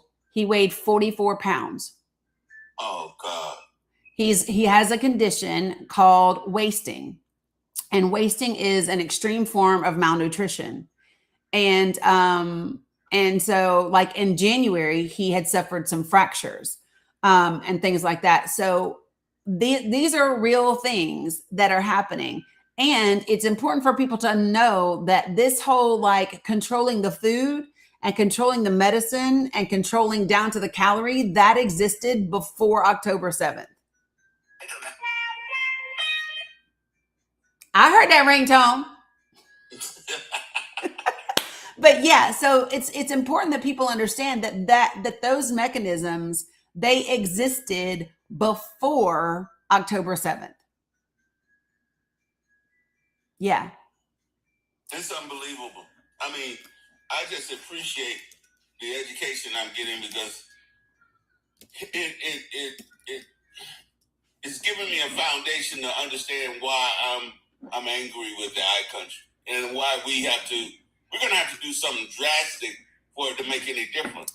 Because unless the world does something, they're going to keep going. Yeah, and let me just say this, because I hear a lot of people saying, why don't the other Muslim countries do something? And here's what I would say is, why are we putting the responsibility of this on Muslim and Arab nations that are in the Gulf Coast when the responsibility is on the Western nations that are funding and arming and training Israel? It's our responsibility. It is not the Arab nation's responsibility to clean up our fucking mess. We did this. The United States of America funds and arms Israel. The UK funds, they're the people that brought them there to start with, right? So I need for everyone to understand that we are not asking, why don't the other Arab countries do something? No, we are not putting, and this is the one thing I cannot stand, is when we place the responsibility of cleaning up messes created by the white Western world on the brown nations or the black and brown people. People said this same shit about Kamala Harris, and it made me so mad. Well, she took Palestine money. So the fuck did everybody before her. And y'all were still able to vote for them. Why is she the first black woman ever running for the presidency to be expected to clean up what every man that came before her allowed and supported and continued? Miss me with that bullshit. That is not her responsibility. Black women are not here to clean up your mess. Well, we all know that that's crazy. Every time somebody brings up some silliness about her, especially when they suggest she's not black, I say, how do you go to a historically black school and join a sorority and you not black? And she could have went any school if she wanted to, and she chose to go to a historical black school. So what did she think she was? Yeah, no, she knows. And here's what people don't like. So let me just tell you, what people don't like is when they cannot put you in a box. Okay? That's the thing. People don't like when they can't put you in a box. And the fact that Kamala Harris openly says, I acknowledge both of my heritages, both of my ancestries, both of who make me who I am. So, I'm going to do collard greens and I'm going to do curry, right? People don't like that. People like to be able to put people in a solid box, and they like to have to make you be one thing or this. They love polarity, right? Yeah. But the reality is that none of us are polar anything. We are full of duality and complexity. And the idea of being able to honor all the parts of you is just foreign, and in some cases offensive to some people, because they can't just put you and say, oh, you are this, right? And I have to tell you, I'm probably one of the few people I love Barack Obama and I love Michelle and what they brought to the table. But I constantly say, hey, white people, you ought to buy into who he is too. Because he had a white mama. How you discount his white mama and just say he black? Because his name is Barack Hussein Obama. Why? Crazy to me. Well, here's what I know though. So my mama is white, right? I'm biracial. And my mom raised me, and she would say, oh, you're not black or white, you're just you, right? But that is not the way that the world treats me. You know when I learned that I was definitely brown in the world is when I took my ass to kindergarten. That was the first time I got called the N-word. I was very clearly told white people made sure I knew that I was not light enough to be them. They might not know what I am, but they know my ass ain't all white. Right. Right? So that's the thing, is that it goes back to that one drop rule, right? Yeah. And clearly, I want to tell you, I accept everybody who they give me, because most of the time they great people, okay? And so they don't do nothing but uplift us. But the silliness is that you don't grab that piece of you that makes those people special. Right. Okay? Mm-hmm. Mariah Carey. Why you ain't grabbing that piece that make her special to you too? And that's just me. I don't care. I'm grabbing whatever makes me feel good and makes me feel special. And Barack and Michelle brought that to me because they were a family without disgrace.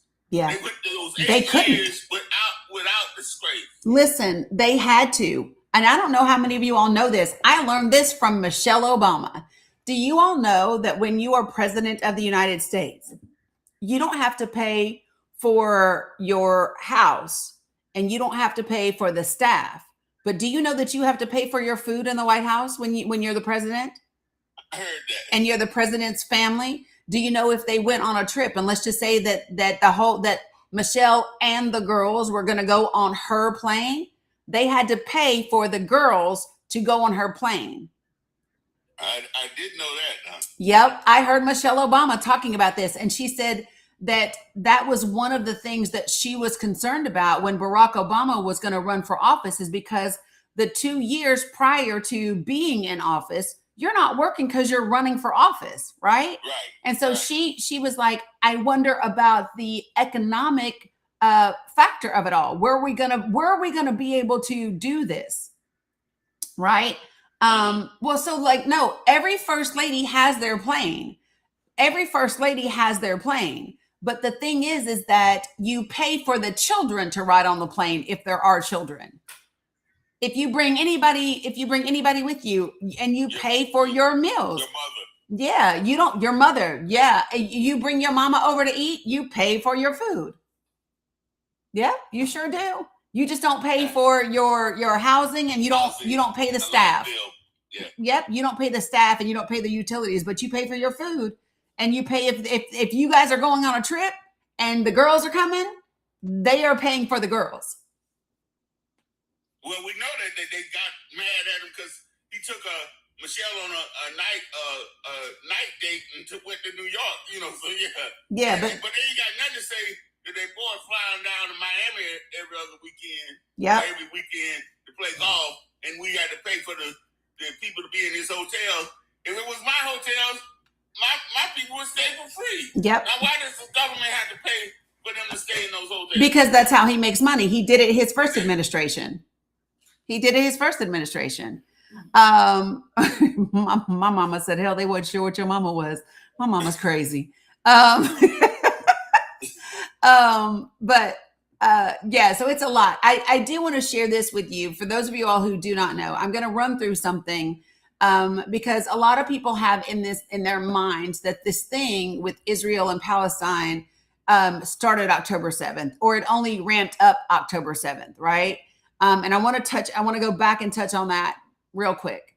And you guys might freak out when I talk about this, but so I'm going to give you some timeline, and I'm just going to go back to since 2005. Okay, you ready? August of 2005, Israeli forces withdraw from Gaza 38 years after capturing it from Egypt, abandoning settlements and leaving it under the control of the Palestinian Authority. Okay. In January 2006, Hamas wins the majority of the seats in a Palestine legislative election, right? In June 2006, Hamas captures Israeli army conscript Gilad Shalit in a cross-border raid from Gaza, prompting Israeli air raids and incursions. So June 2006. December 2008, Israel launches a 22-day military offensive in Gaza after rockets were fired at the southern Israeli town of Sadat. About 1,400 Palestinians and 13 Israelis were killed before a ceasefire is agreed upon. November 2012, Israel kills Hamas's military chief of staff, Ahmad Jabari, followed by 8 days of Israeli air raids on Palestine. July through August of 2014, Hamas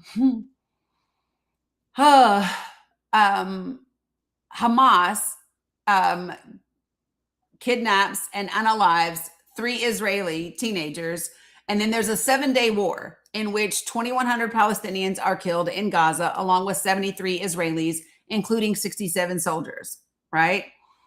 Hold on, I'm missing one. March 2018, Palestinian protests begin at Gaza's fenced border with Israel. And Israeli troops open fire on people at a fence to keep them back, killing 170 Palestinians in several months of protests, which then led to fights between Hamas and Israeli forces. May 21st, after weeks of tension during Ramadan, because Israel likes to do mean things during Ramadan, right? So like one of the things that they do, because they know, for instance, that Palestinian prisoners during Ramadan, you only eat after sundown. So, so the guards might come in and turn their food over at night and spill it or take it away from them or spit in it or something like that. So anyway, hundreds of Palestinians are injured by Israeli security forces at a mosque compound in Jerusalem. Hamas demands that Israel withdraw security forces from the compound. Israel launches air raids in Gaza in response to what it said were rockets fired from Gaza. And then they were fighting for 11 days. 260 people were killed in Gaza. 13 died in Israel. August 2022, more than 30 Palestinians, including women and children, were killed in new air attacks carried out by Israeli planes.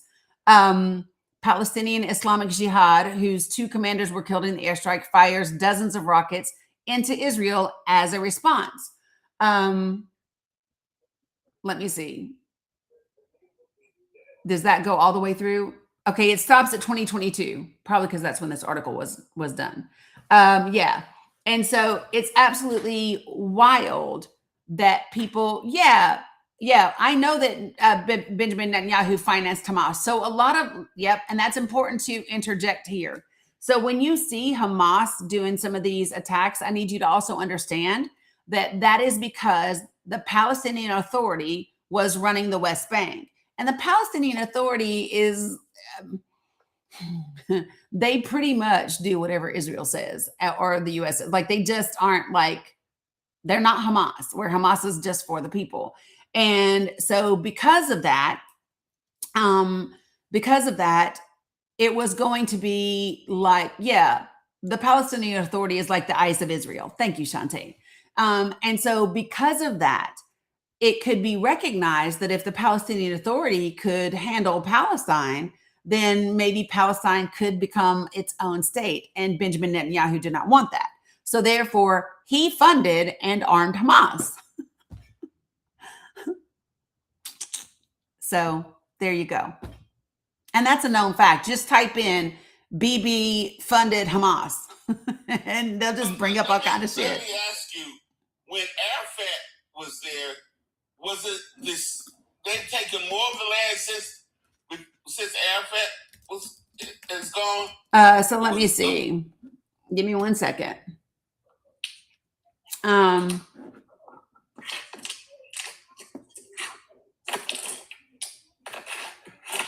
Oh, well, yeah. Yasser Arafat, right? Right. Yeah. Yeah, no. Because that was since 2004. So let me see. Give me a second. Are you asking after him or before him? Yeah, I was saying when Jimmy Carter was working with them in the well, that was the 1980s, was it? Well, Carter was the late 70s, he was the late 70s. Because Reagan was, when he brought them in and they sat down and talked. So they had taken even more land since that period of time. That they were trying to negotiate a 2-state solution then. Yeah, because the only peace deal that Carter was able to negotiate was with Egypt and Israel, and that one's not been violated. But yeah, no, they've taken tons of land since then. Yeah. Wow. So if I do I'll just put since 1980. Hold on, in Palestine, because I want to be specific. Let me see if this one gives me the right visual. Yeah. So it's really crazy. So since 2021, 61% of the West Bank is under full Israeli control. From 1979 to 1992, Israel used this state land declaration to declare 90,000 hectares. It's like 900 kilometers as state land. Okay, so they took 900 kilometers of state land between 1979 and 1992. As of 2017, Israel had declared at least 26% of the West Bank as state land so that they could facilitate settlement expansion. Yeah. So between 93 and 2001, the number of housing units in the West Bank and Gaza grew by 54%. And then in 2024, Israel seized another 24 square kilometers of land in the West Bank, which marked the largest single year seizure in over 30 years. So yeah, it's wild. The barrier you have to look at and the 900 kilometers that I said before was 900 square kilometers, just so everybody knows. Right. Mm-hmm. Yeah. So yeah, no, this is an ongoing thing. And this is the thing that people really need to understand. This has existed under every Republican and every Democratic president we've ever had. This is not a Democratic and Republican issue. This is a Zionist issue, right? And it exists. There are actually more Zionist Christians than there are Zionist Jews. Well, just help me with this too. I heard this too, that Iran has the biggest army or military in the Middle East. Even the Arab countries can't really push back militarily against our country.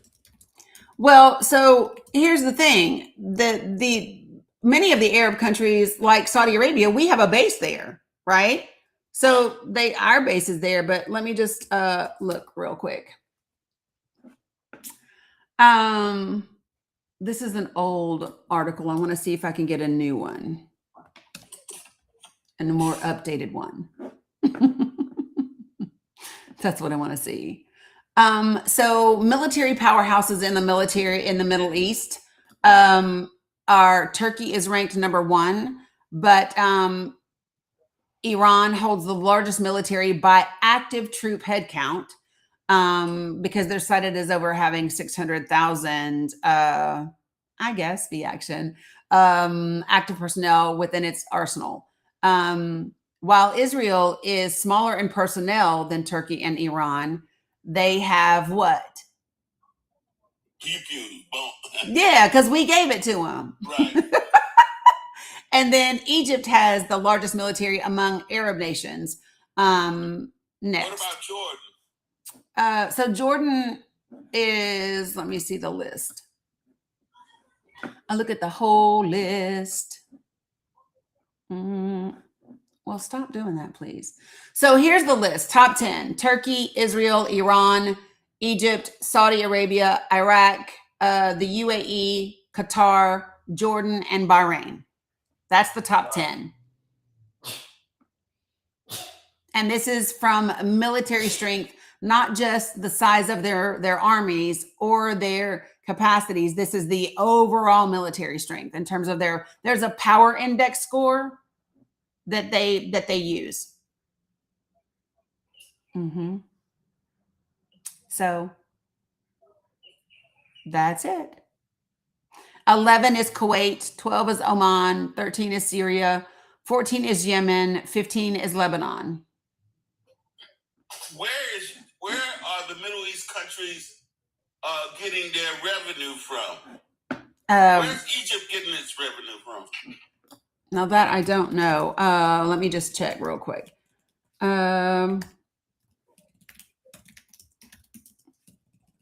We done opened up a Pandora box with, I thought that Shantae, but I wanted to be sure. She said China. But I wanted to be sure.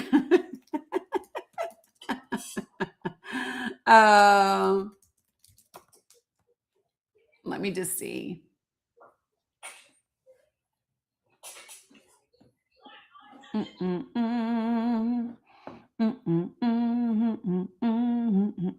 Let me see who.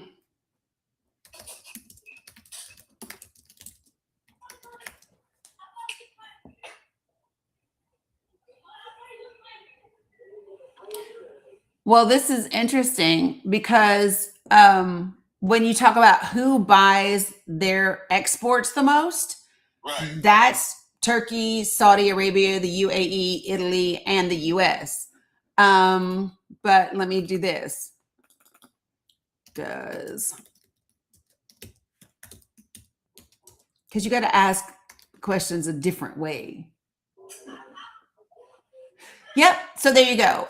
So this is different. When you talk about who buys their exports, those are the countries I just gave you. However, if you ask who finances Egypt, which is a different question, it is China. And they finance Egypt through loans, through investment, and then they do currency swaps because they have a strategic partnership.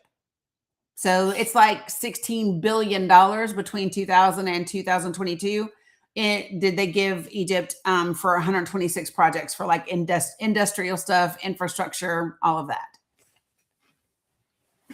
And so is Iran the only person that backs the Palestine? So well, no, we know Israel did at one point. Bibi did at one point, right? But I would say because we would say specifically Hamas, right? So it's primarily Iran, but so does Qatar. So they do things like that for infrastructure and civil service and whatever, right? Like Bibi did for a minute, but no, like, yeah, it's mostly, from what I can see, is Iran and Qatar. Yep. So when we talk about rebuilding the East Bank and Gaza, do you feel that America is going to spend money in to rebuild that? You can't leave it in its present state. So the question about, thank you, Shantae, because I need that shit in my life. Okay, so the question about what is the United States going to do in Gaza isn't even like, that's 10 steps from now. And it will have largely to do with what happens with Israel, what happens in our Congress. Is our Congress willing to stop financing Israel? Are we willing to put sanctions on Israel? Are we willing to do those types of things? Because until we do those things, so here's my thing, right?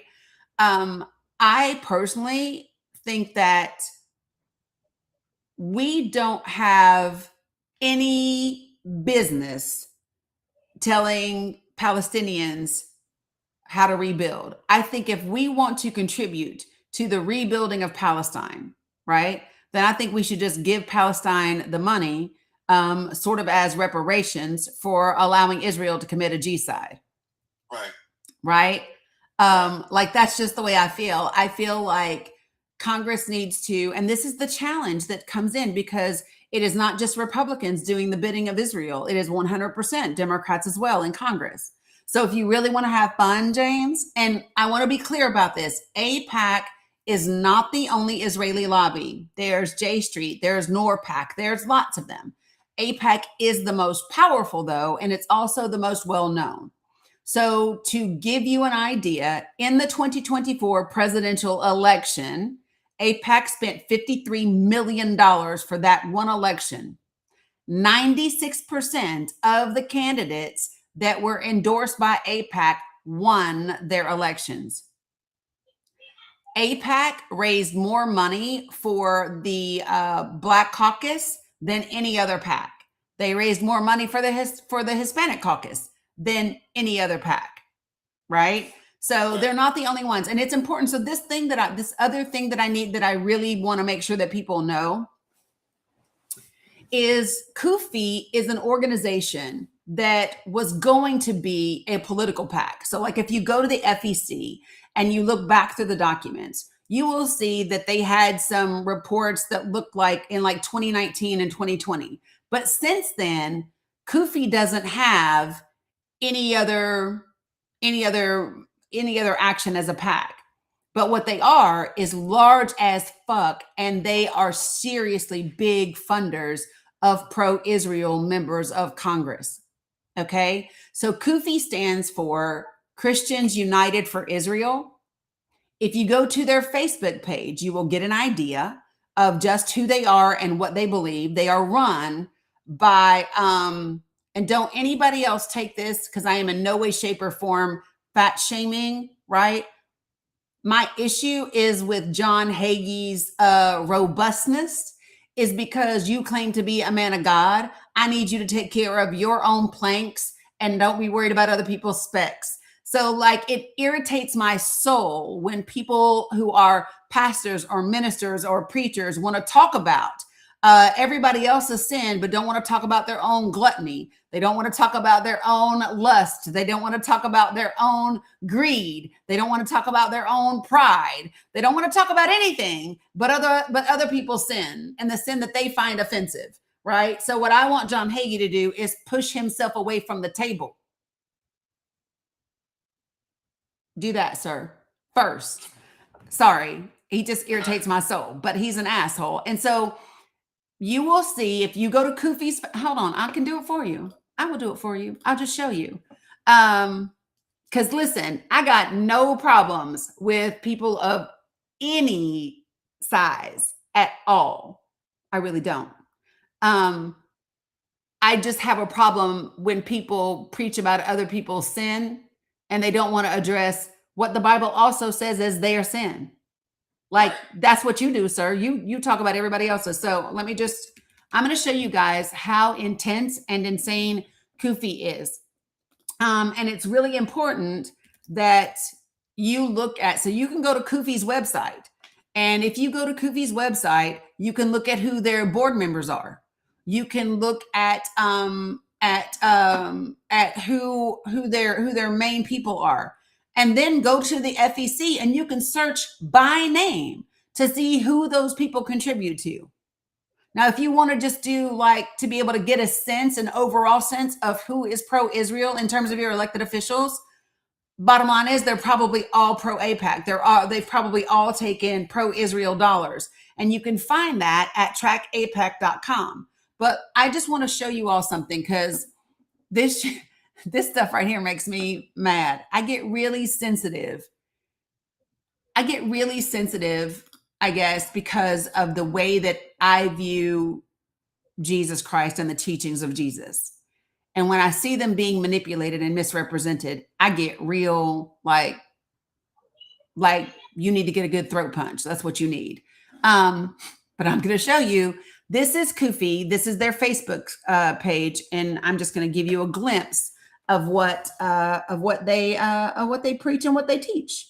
Okay, so this is Christians United for Israel, and it literally said Kufi's over 10 million members defend Israel and fight against anti-Semitism in our communities, churches, college campuses, the media, and on Capitol Hill. Y'all see that? I just want to make sure you can see it. Okay. So then I want you to scroll down. Iran's regime is recruiting children. Listen, this is what they're saying. They're going to tell you what's happening. They're going to tell you about the Israeli soldier that was unalive, but they don't have a picture of the Al Jazeera journalist killed by Israel yesterday. Right? And you all say he was targeted. Yeah, he was. They target all the journalists. This is the 10th or 13th Al Jazeera journalist killed by Israel since October 7th.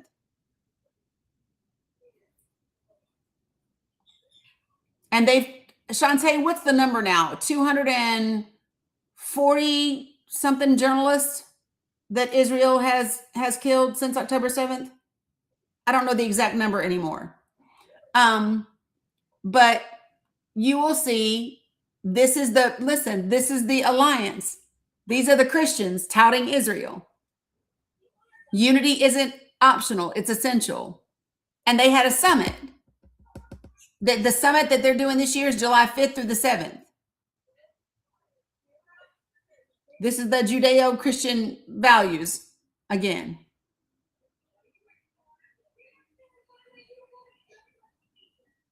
This is what they preach. Literally, they had a thing up here that says anyone that stands against Israel stands against God. They literally had that shit on his site. And the other thing is, if you speak any pushback to Israel, unless you say good things, everything else is anti-Semite. Yeah, okay, so it's really not, but that's what they want to make it about, because then they can equate it to the H cost and make it seem like you're a horrible person. But the reality is that Israel isn't synonymous with Jews. They are not the same thing. Jewish people live everywhere in the world, right? I think the Board of Peace will be a problem everywhere, Headhunter, right? So the actual definition of anti-Semitism, right, is you're against someone who speaks the Semitic languages, which would be Hebrew, Arabic, Amharic, right? So literally, if you are Palestinian, you can't be an anti-Semite. Why? Because you speak Arabic. Semite is a language that devolves from the Aramaic languages. So that's what makes it so stupid. Being a Semite has nothing to do with religion. Being an anti-Semite has nothing to do with religion. Absolutely nothing. Ain't that crazy? It's crazy. But the thing is, so listen, Israel needs people to equate anti-Semitism with being Jewish in order to justify their terror, in order to build support. They need that to exist. And it seems like to me that the reason why they're so trying to suppress these students in these colleges is because these students' eyes are open to the hypocrisy.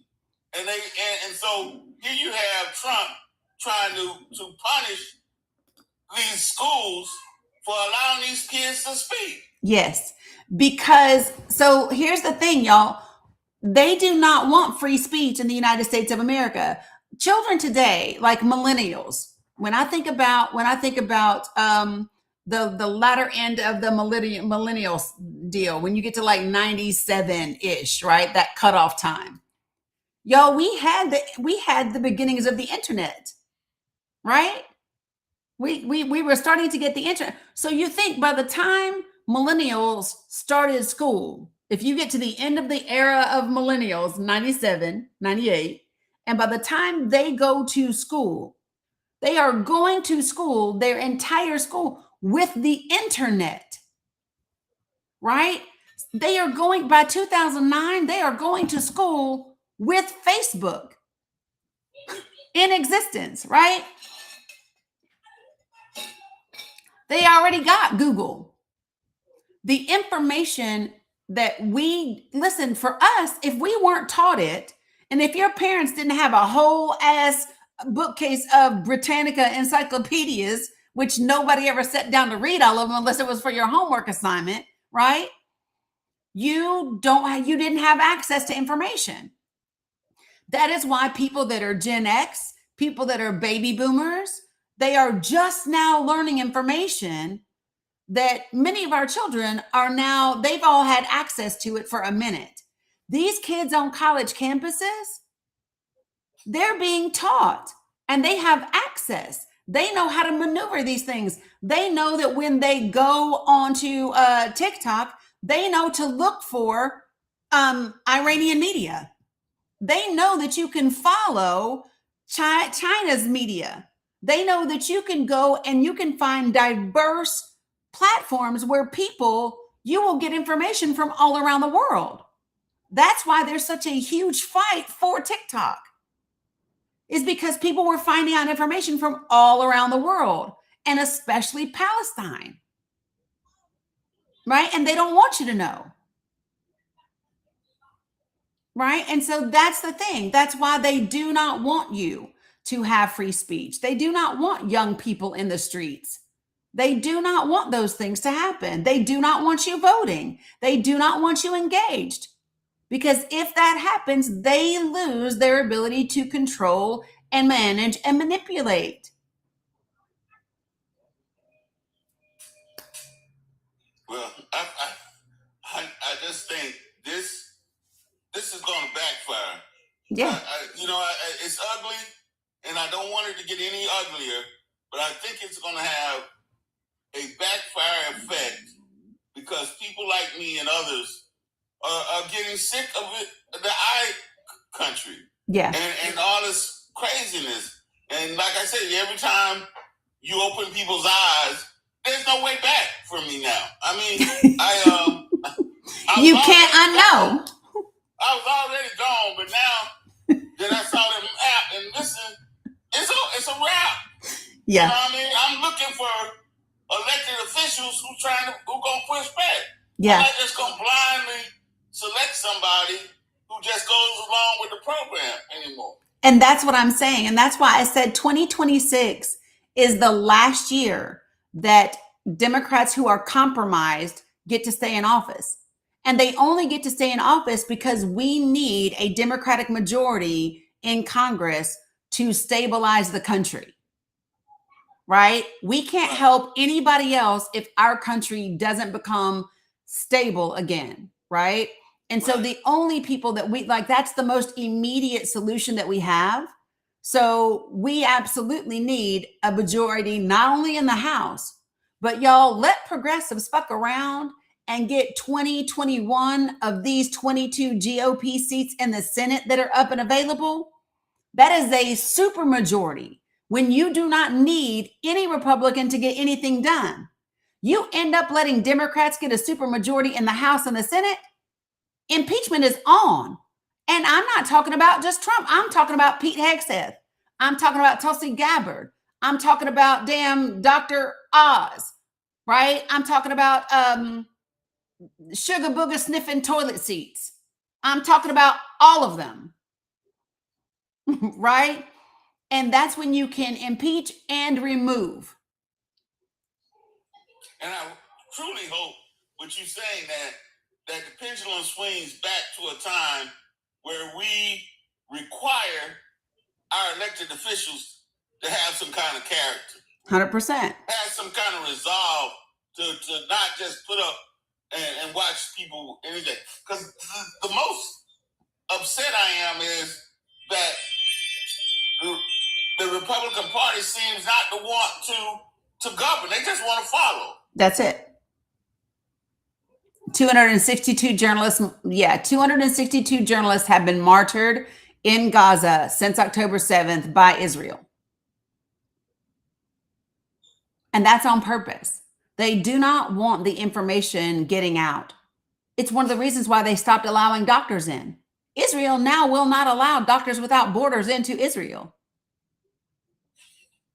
It's crazy. They literally because we had a member of the UN that was unalived, and we had I can't remember the other one, but yeah. So now it's not happening. And so this is the key, folks. This year you vote for the progressive, even if they are what we would normally call the establishment Democrat, because it is the first step to stabilizing this country. And then we identify the progressives that are going to primary the next round of Dems that are up for re-election. And we primary the fuck out of them, we defeat them, and we get them out of office. That is the road. That is the path forward. And it's important that everybody get on board with the plan.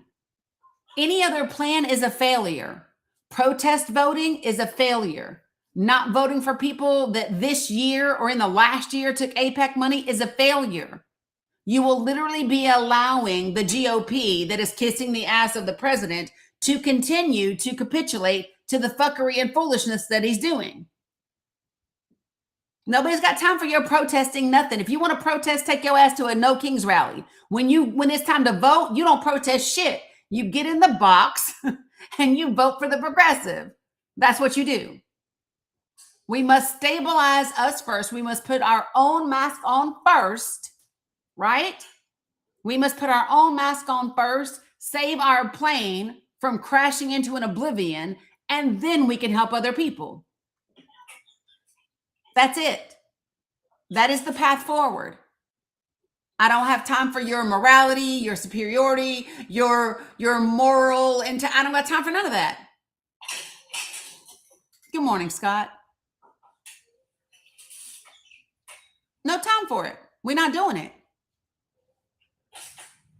We are absolutely going to put our mask on first, and we are going to safely land this plane.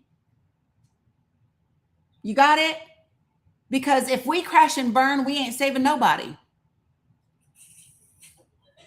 So Kenny, one of the things that I don't think about, so let me tell you what I don't think about. I don't think about whether other people are already on board. I don't focus on, what if people don't? I don't do that because what? Because what you give your energy to is what you produce. Appreciate you. I'm not sure. You follow me, y'all? The energy that you spend worrying about what somebody else is going to do takes away from the energy you could be putting in to make things happen. If you catch yourself saying, I'm worried about what somebody else does, that's the first fucking problem. You got to go back to the circles. Do y'all remember the circles that we talked about, y'all? Circle number 1, smallest circle there is. Circle number 1 is the circle of control. You focus on what you can control, which guess what? Is only you. It's only you. The second circle number 2, is the circle of influence. I see it, Wasim, is the circle of influence. And that's your family, your friends, your community, your followers, right? That's influence. Even your elected officials can be influenced, right? Okay, Wasim. Third is the circle of every damn thing else, right? And the problem is people spend the vast majority of their time talking about and focused on the third circle. And that's why don't shit get done. If we focused 75 to 80% of our time, our effort, and our energy on circles 1 and 2, we would not be in this situation, and we will get out of it a whole hell of a lot faster. So when you find yourself going, but what if somebody else, just stop. Just stop. Just know. When you have thoughts, you guys, I challenge you to do this. I challenge you to do it twice a day. I challenge you to do it at your lunchtime and then at the end of the day. Write down the top 5 things that you have talked about, thought about, or whatever, right? And then put a 1, a 2, or a 3 beside it. Got it? And you will know how much of your time and energy you are using to produce change.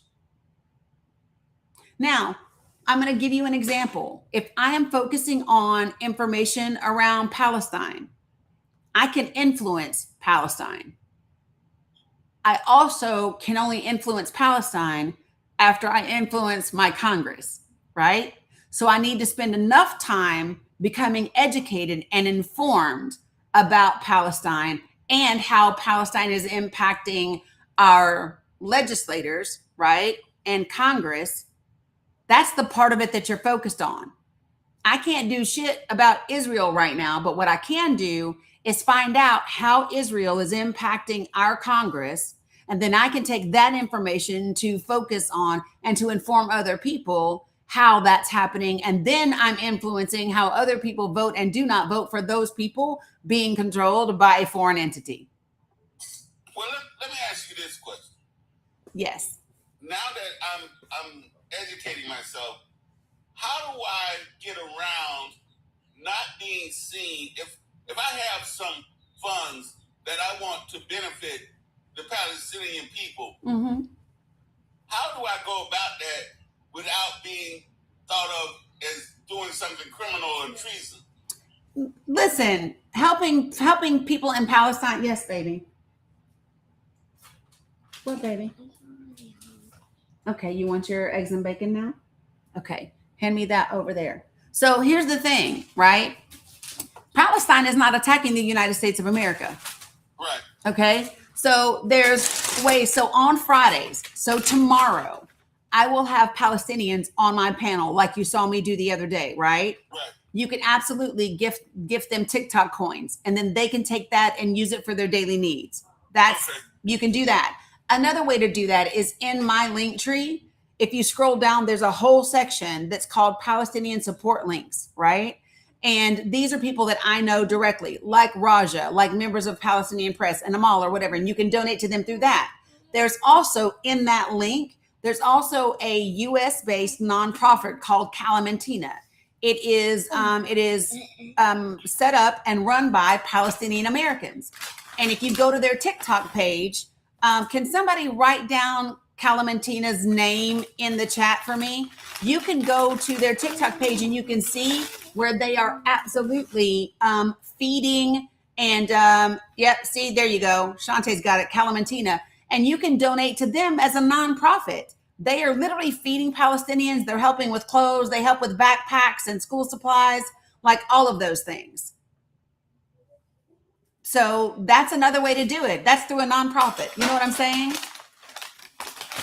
Yeah. And so one of the things that I'm really mindful of, James, with the way that I talk about things is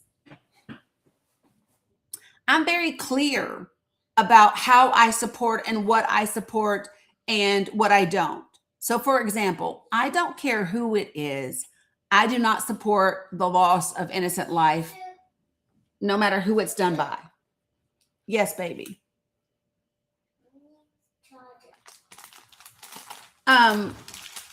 Wasim is asking me for a time to join his live today. And today is hard because of the meeting tonight, you guys.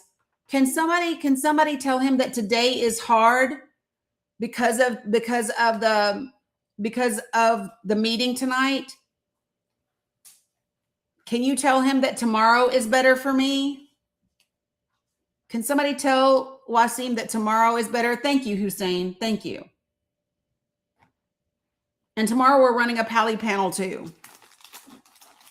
He wants me to join his live cam, and today's just a bad day for me to do that with everything I've got going on. Okay, here, baby doll. So let me just say this.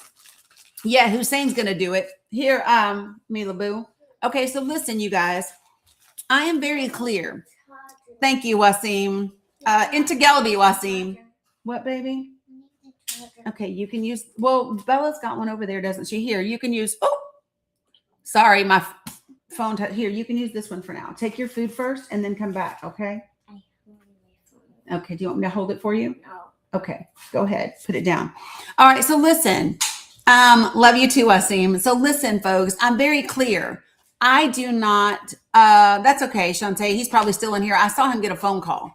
But listen, I do not support the loss of life by anyone, for anyone. Like, I don't want any innocent person. I don't want any person to be unalived, right?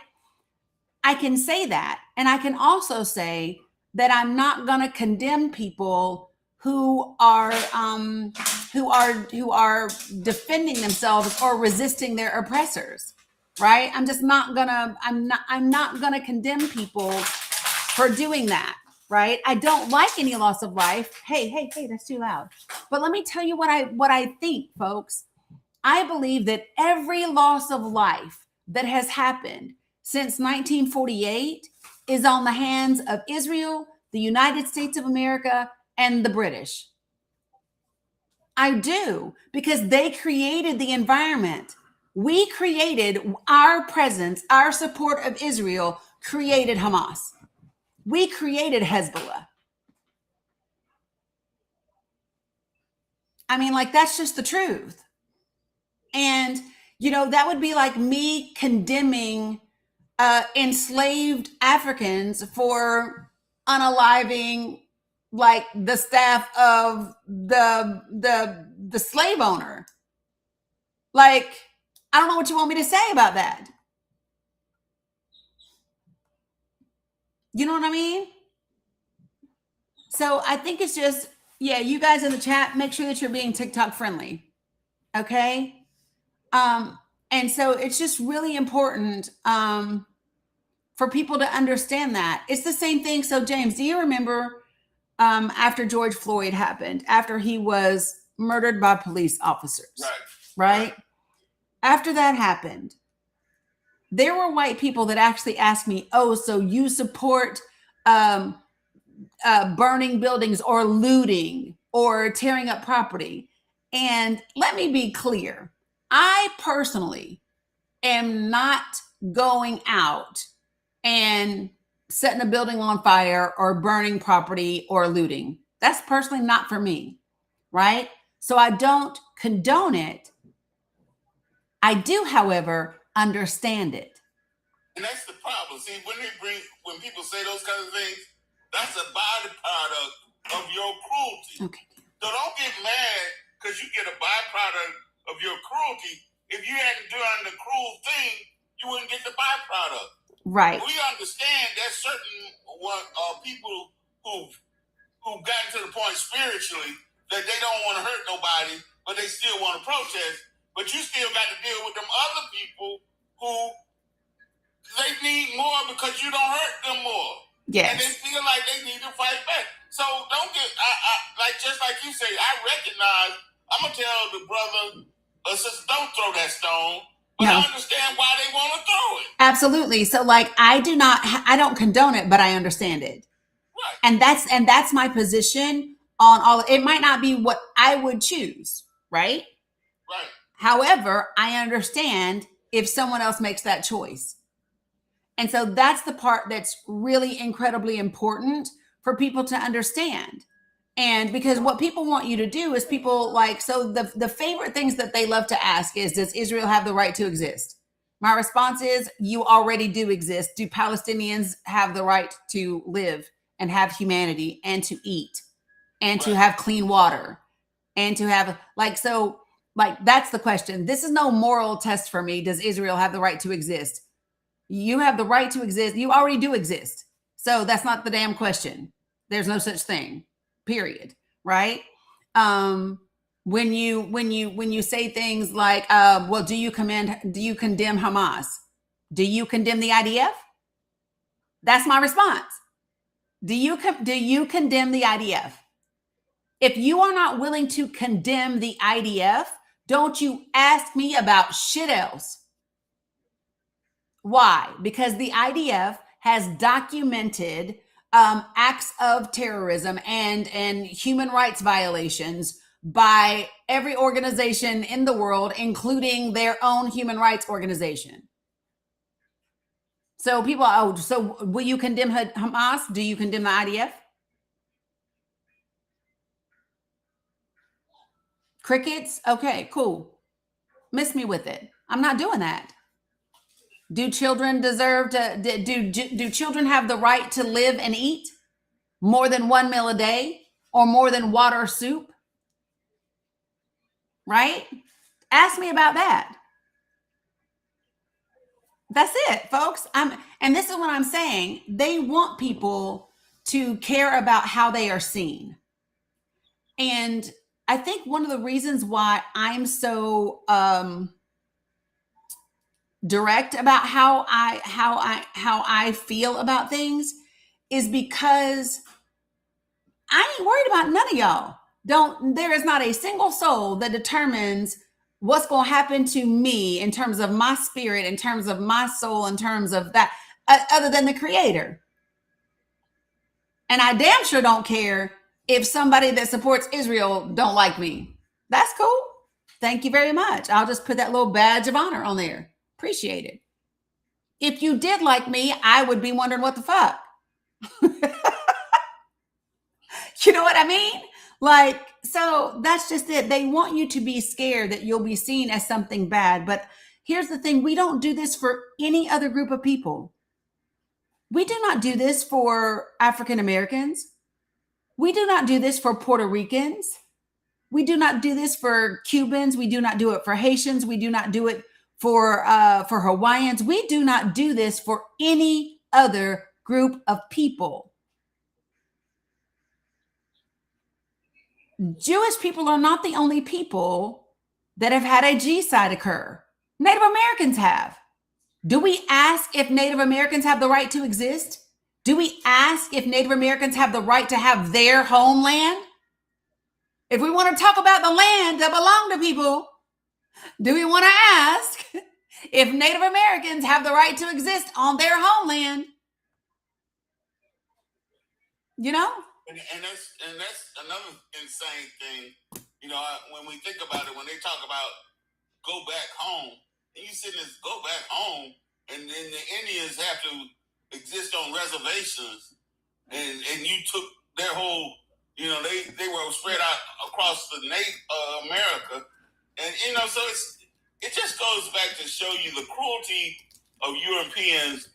They have not come to grips the kind of cruelty that they spread it around the whole world, and they're still doing it, and then get mad if you push back. Yeah. So I just want to be clear about something, people.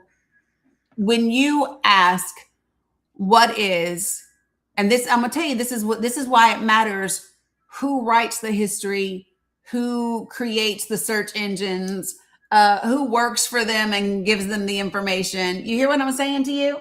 It matters, because if you Google what is the largest genocide in history, guess what they will tell you? They'll tell you the H cost.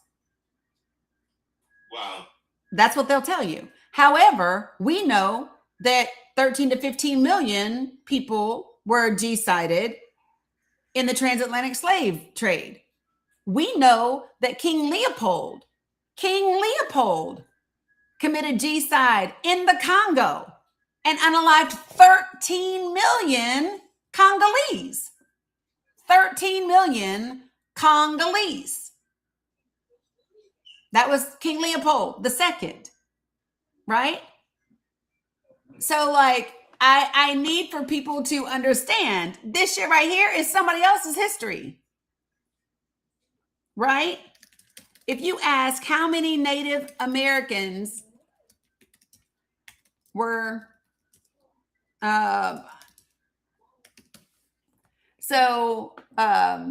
it is, yeah, so they want to break it down. See, I hate this. Y'all don't want to answer. Well, I'm going to ask it a different way. How many Native Americans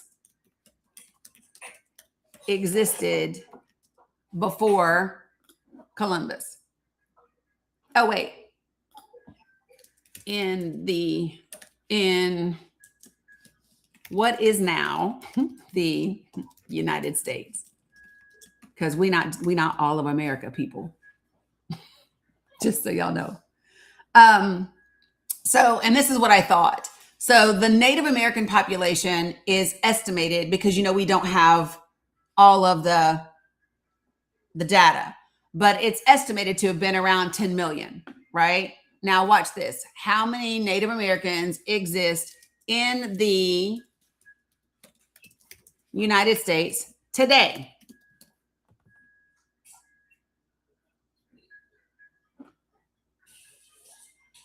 See, they're including ASCLA, blah, blah, blah, blah, blah, blah, blah, blah, blah. Anyway, y'all get the point. Y'all get the point that I'm making, right?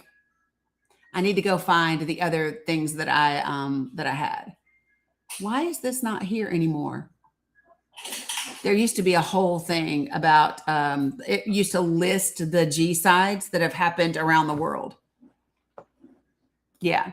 So anyway, yeah, people, like, besides the transatlantic slave trade, you had 13 million Africans killed in the Congo by King Leopold II.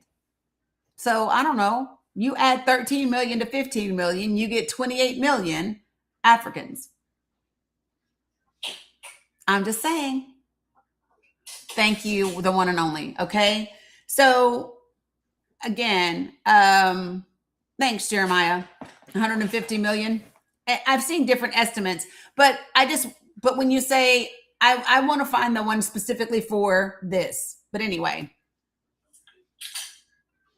do they? I love that hag of history. Appreciate it. All right. Yeah, and the numbers, that's true, Kat. And so Kat was saying the numbers that you see a lot of times are the people that are registered tribal members, not the people that are disenrolled. Right. Yeah. So anyway, the next thing that I want to make sure that I circle back to. Do you have anything else, James? Well, the other thing is when they try to make us angry at immigrants, Mhm. they forget that Europeans open up let their people open up their jails, cells, and different things to let people come over here to begin with. So everybody will go ahead. Nope, you are right. So many people do not know this, and I talked about this the other day. So a lot of Americans don't know that we literally at one point in time took people from Europe that were literally from their jails and prisons, and we allowed them to immigrate to the United States of America. We sure did. So this is my thing. It's always, for me, it's always the projection. When Trump says, "Oh, they're giving us their worst," that's because we took the worst from Europe. Exactly. We did. Yeah. The least people who didn't have anything, the starving people, they were willing to come over here and work and then make the place good enough for the people who had money to come. Yep. So the people who had money and had luxury, and they weren't trying to get over here. It was the people who didn't have it that wanted something that came over here. So the same people they disrespect now are doing the same things they were doing then. Yep. So just so that everybody, I'm just going to give you like one example. So European criminals were actively transported to the American colonies. Thank you, Nancy G. Primarily by Britain, roughly from about 1615 to 1775, right? And they had a Transportation Act of 1790 to accelerate the process. And about 50,000 convicts were sent to the colonies for convict labor, for slave labor, for indentured labor, particularly in Virginia and other places. So there was a time when we actively imported, I don't know if James is registered for tonight yet, but they were actively imported into this country on purpose by our own government. We were looking for criminals. I had trouble finding your tree. I went to the profile, but I couldn't figure out how. On my main page where you can watch all my videos. You mean on the TikTok page? Yeah. So like if you just touch my picture up here in the corner and it takes you to my main page where you can watch all the videos I've ever posted. Right. I saw that. In the bio up at the top, it has my link tree. Oh, okay. Okay, I'll find it. Yep. Yeah, you don't messed up. You don't make me follow you now. It's okay. It is okay. So I will tell you that right now we have 459 people. Nope, Sheila, I'm sending it after this live. I wanted to give people an opportunity to register while I was live so that I would not have to keep uploading names and all that kind of stuff, right? So the cutoff is going to be when I end this live, we done. We out.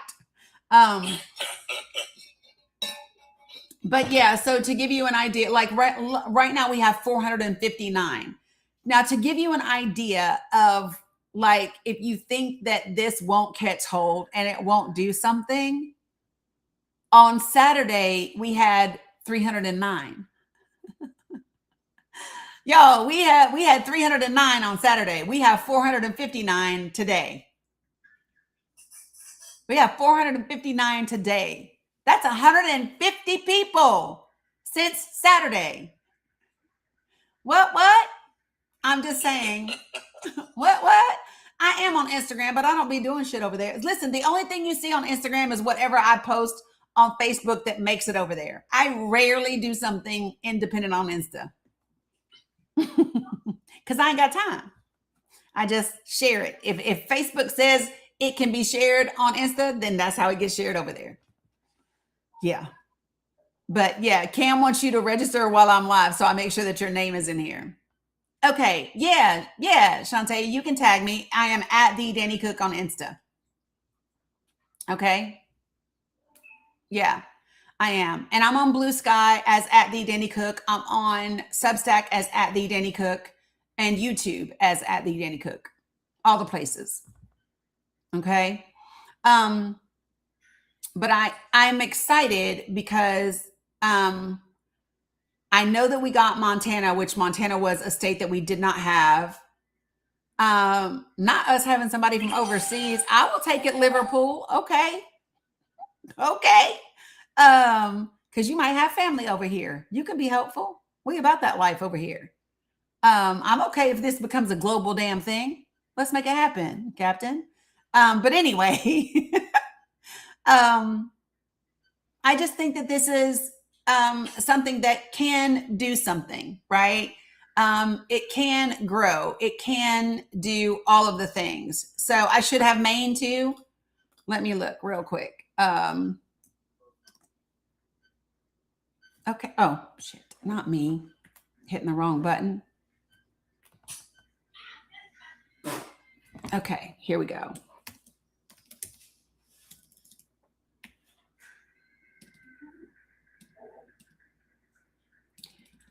So if they, I don't see Maine all the way spelled out. If they, oh, hold on. I might have just lied to you. I might have just lied. Maybe not.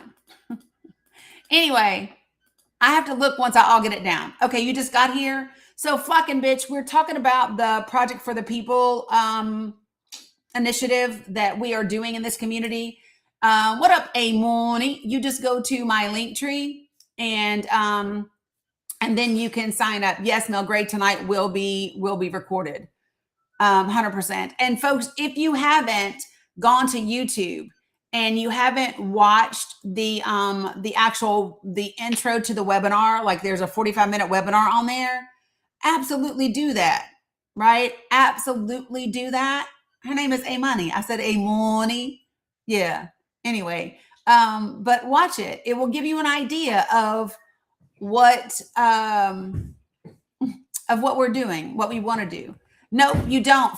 Sunflower fish. This is the only one. So if you have never, ever given me your county, your city, and your state, that's what I want you to sign into this one for.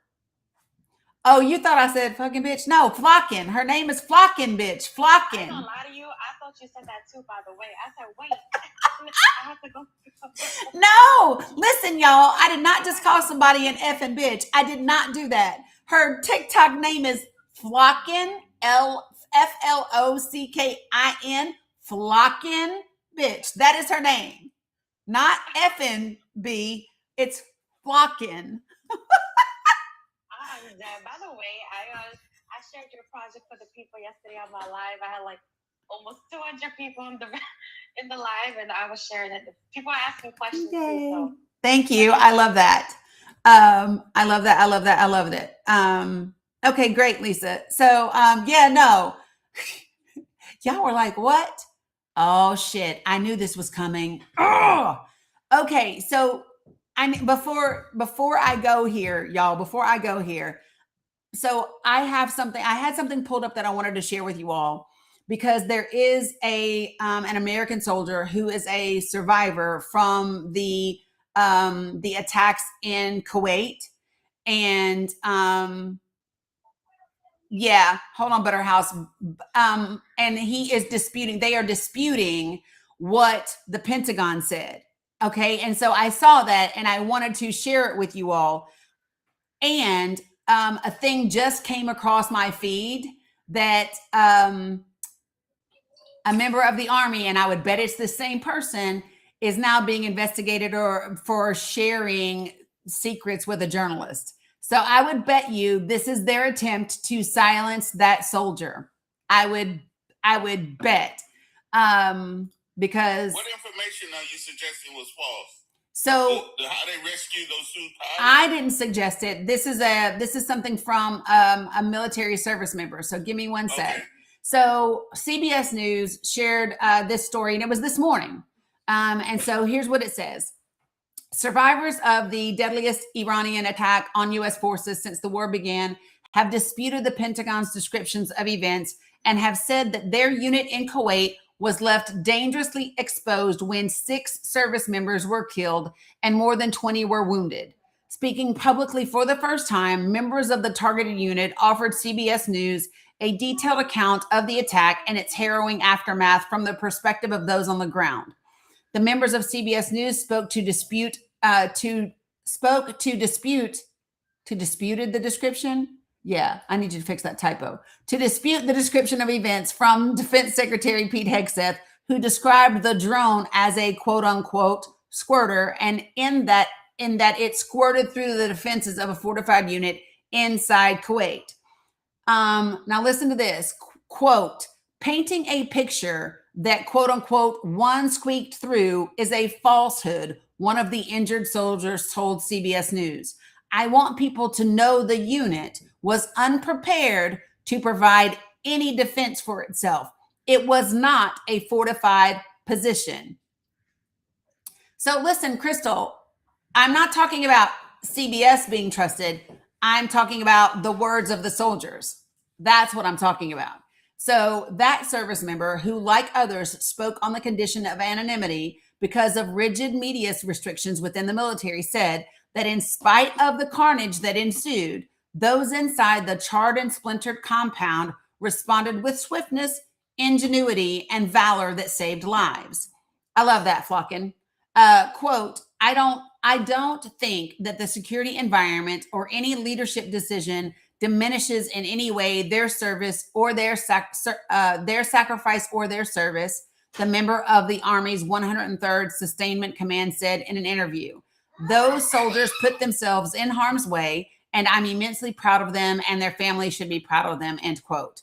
These first eyewitness accounts, along with photos and videos of the attack's aftermath, obtained exclusively by CBS News, offer the first descriptions of what occurred March 1st at the thinly fortified Kuwait port facility on the day of the Iranian strike.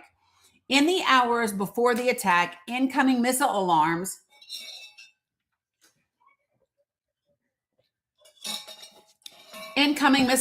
had signaled to a crew of about 60 troops to take cover in a cement bunker. I had already heard about this, while a ballistic missile flew overhead. But around 9:15 a.m., an all-clear alert sounded. Officers removed their helmets and returned to their desks in the wood and tin workspace, about the width of 3 trailers. From there, they resumed managing the movement of equipment, munitions, and personnel across the Middle East. So let me just tell you, I've already heard about this because we put out a what's it called? Oh my God, why am I going blank? What is it that we put out when we're looking for people to give us quotes on things? Request, RFO. I don't know why I can't think of the name. Shit. But anyway, it's that. No, but it has a requisition. Thank you, Lisa. RFP. Look at y'all coming through. Okay, so listen. So the RF, whatever it is, y'all know what the fuck I'm talking about. So listen, I had already heard that the Pentagon put out one of those specifically for updated, more modern, those types of units, because the bunkers that we have there are old as hell and been there for like 20 years, right? So anyway, so let me tell you what it says. So they said from there, they resumed managing the movement of equipment, munitions, and personnel across the Middle East.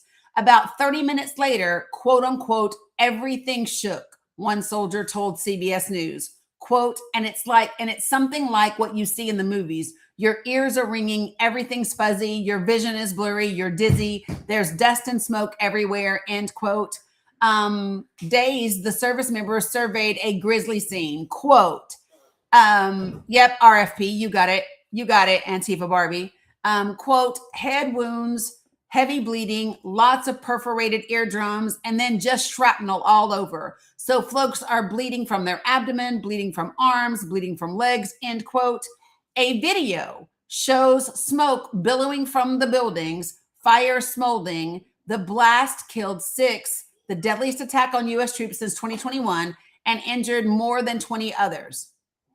About 1 week before the launch of Operation Epic Fury, most American soldiers and airmen stationed in Kuwait were relocated to positions in Jordan and Saudi Arabia and further away from Iranian missile range. Some soldiers said leadership advised them that they wouldn't be gone long, to pack for 30 days and leave behind most personal equipment, including their military-issued computers. The goal, don't be a target.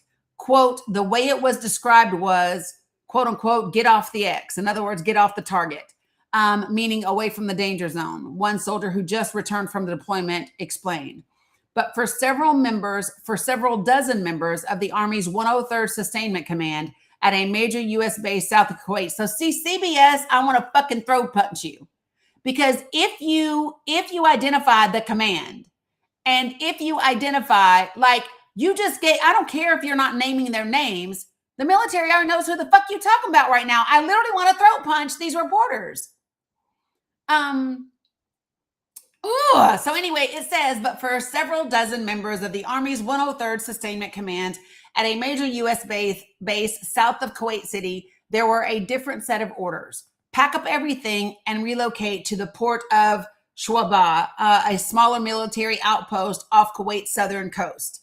The Tactical Operations Center was similar to structures commonplace during the wars in Iraq and Afghanistan, before the rise of drone warfare. Steel reinforced concrete barriers known as T-walls surround the buildings. These type of barriers are designed to shield service members from the blast of a mortar or a rocket, but they don't offer any protection from aerial attacks.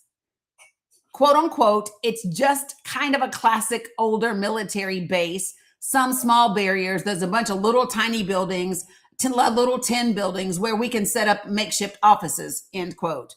From there, a logistics staff would manage the operational and informational flow of munitions, equipment, and personnel across the Middle East theater. Still, the soldiers told CBS News they had questions about why they remained well within range of Iran's missiles and drones. One soldier said they saw intelligence showing the post was on a list of quote unquote potential Iranian targets. That's what they're talking about. So listen, when you say that you saw intelligence that said your post was on there, that's where you fucked up, bro. That's where you fucked up. You're not allowed to say that. You're not allowed to say that. You can talk about what happened to you, but you cannot say, I saw intelligence that said my post was on a list of potential targets. That's where you fucked up, bro. All day. All day. Quote unquote, we moved closer to Iran, to a deeply unsafe area that was a known target. I don't think there was a good reason ever articulated, end quote. He said they were protected by little more than a thin layer of vertical standing blast barricades that did not provide cover from above. Quote unquote, from a bunker standpoint, that's about as weak as one gets, which is true. Asked to describe the degree of fortification, he responded, quote, I mean, I would put it in the non-category from a drone defense capability, none. A Pentagon spokesperson declined to comment. I bet they fucking did. Citing an active investigation. I bet they did. In a post on X addressing prior CBS News reporting on the incident, Assistant Secretary of Defense Sean Parnell said, quote, every possible measure has been taken to safeguard our troops at every level, and that, quote, the secure facility was fortified with 6-foot walls, end quote. I'm not going to read the rest of this because there's more to it, but you all get the gist. Listen, by putting that quote in there, it's a two path. Listen, this is the dumbest shit ever. You cannot say I saw intelligence. Right. You cannot say I saw intelligence that that our post was on potential Iranian targets. You can't say that. And if you do, you better make sure you trust the damn journalist and that it's off the record. You cannot say that. And to be honest, your ass, if it is intelligence that is classified, let me just explain. As a person who once held a top secret SCI clearance. Let me explain to you how this shit works. So when I go onto a new post, or let's just say my security clearance is upgraded and I start a different job. For example, when I got stationed in South Korea inside of Tango Mountain, I worked in a skiff. When I got there and I was going through all of my onboarding processes, they literally took my little 19-year-old ass into a room with these documents laid out in front of me. And they said, read these documents and sign them. And what the document said in summary was, if you share anything that is classified, you will be subject to 20 years in prison and a $200,000 fine for every infraction. And that was a long ass time ago, y'all. That was a long ass time ago. So I'm just telling y'all, you don't say I saw intelligence. You don't, like, I still don't talk about shit I saw. I just, you know, I'm just saying, this is just not smart. This is not smart. And I can understand them wanting the American people to know. No, I'm not suggesting he was trained poorly, because I don't know how he was trained, right? I don't have, no, there's no expiration date. This till the day you damn die. No, this is not how it works. Folks, when you are granted a security clearance, it's not like ICE. Nope. When you are granted a security clearance and you understand what you're doing. You understand. Right. It's exactly why, for me, I wish the documents case had been able to go to trial before a fair judge with integrity, which Eileen Cannon is not, right? Because I know for sure, I'm going to tell y'all, when I saw the pictures of the documents that were at Mar-a-Lago, sitting on fucking stages and beside toilets, and boxes knocked over with secret and top secret stamped on them, I said, oh shit. I literally was like, do y'all not remember the little soldier that was talking shit in a Discord and he lit out and JAGs don't have any process in this. JAGs are not who handle that. JAGs don't have any part of that process.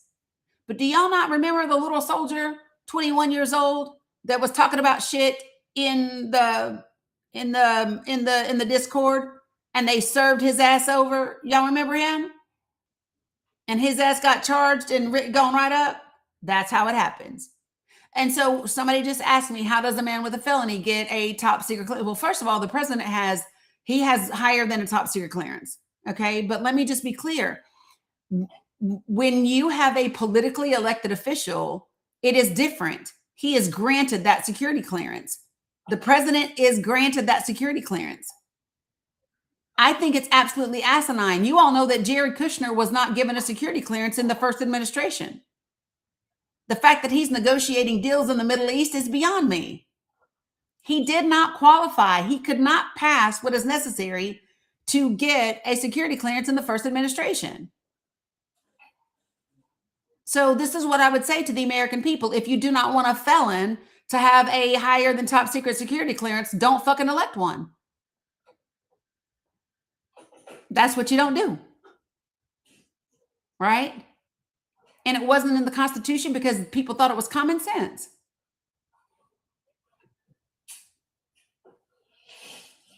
Does who have a security clearance now? Young Buck that was talking in Discord? No. His ass is in prison. No. No. Oh, does Jared have one now? Couldn't tell you. Couldn't tell you.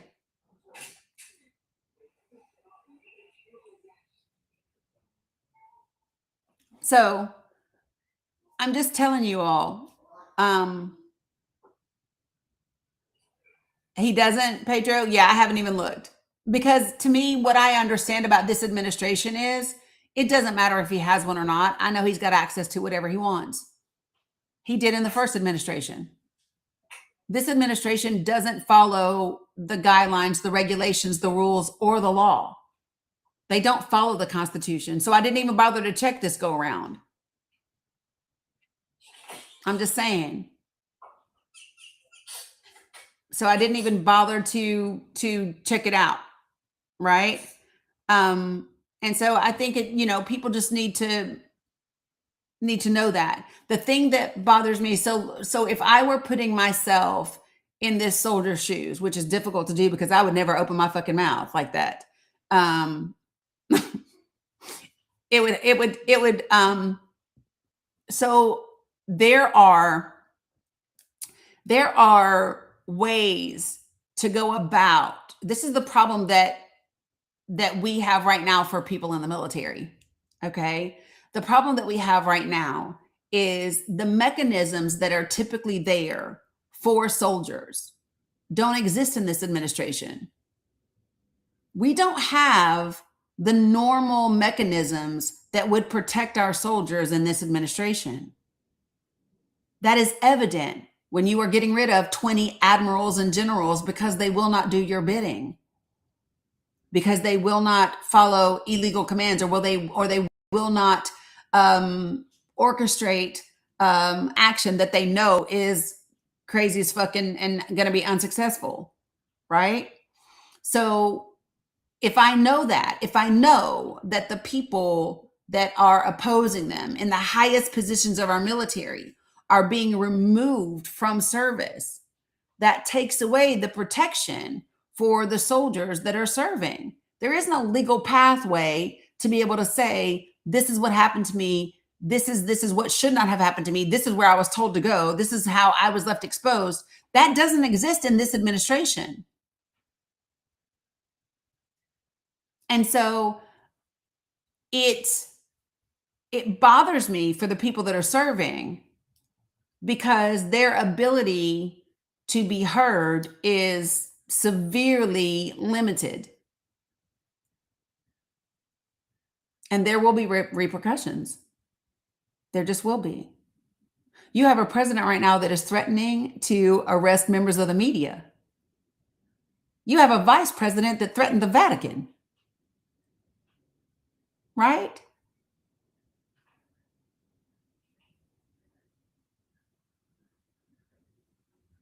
And so that's significant. So let me show you something.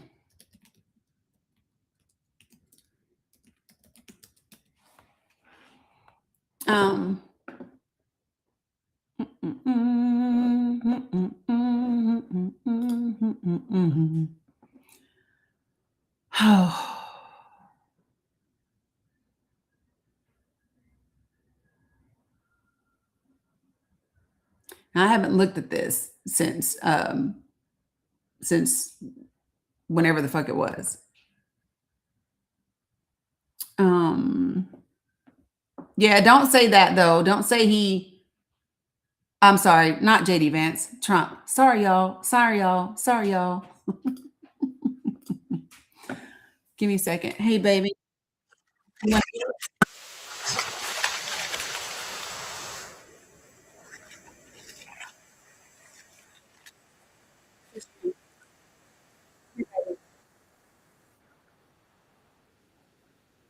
I don't really want to hear you.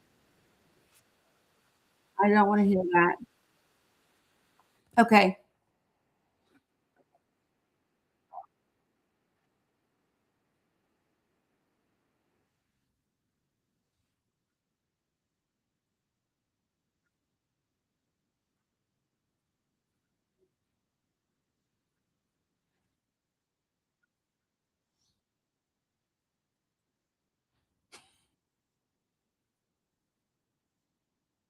Me either. Oh my God, didn't I say this yesterday? I said the Vatican got a whole hell of a lot of money.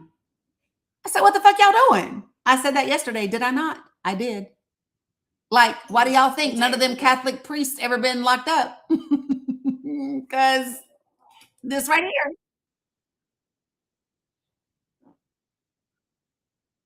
Not that last part.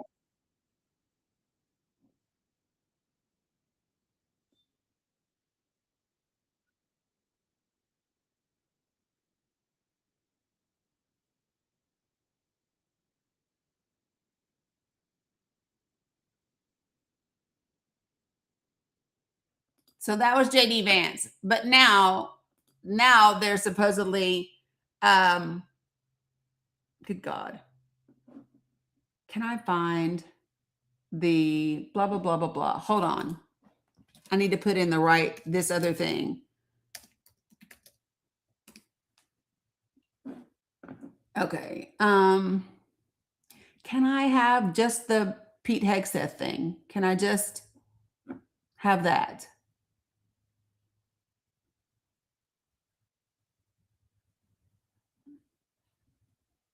See, if I play this clip, people get skewed. It's really difficult to find just the clip in itself because so many people want to put their 2 cents in with the clip. And I don't want to hear your 2 cents. I just want to hear what they said. Okay, wait. Look, I thought this was it. And I was like, oh, yeah. And then I was like, wait, no.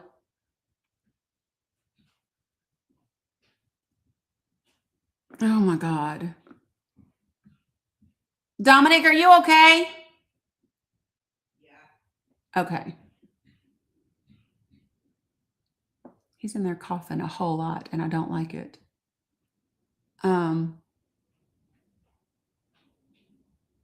It was Pete Hegseth that said it. I know, Cam. My mom said the same thing the other day.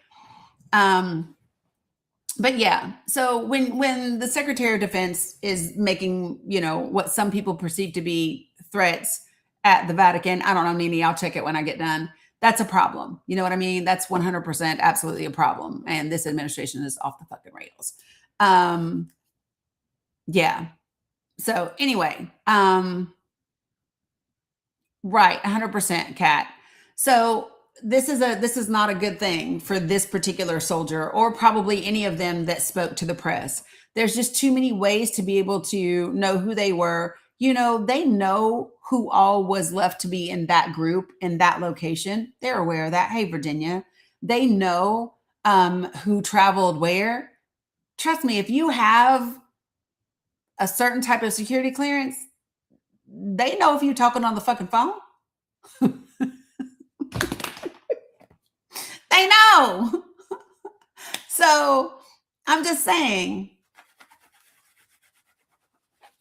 just not smart. Can I give you guys, and I'm just going to say one thing and then I'm going to move on. You ready? This is going to be my one thing that I will say. In today's world, lo-fi wins. What does that mean? Lo-fi wins. Lo-fi wins.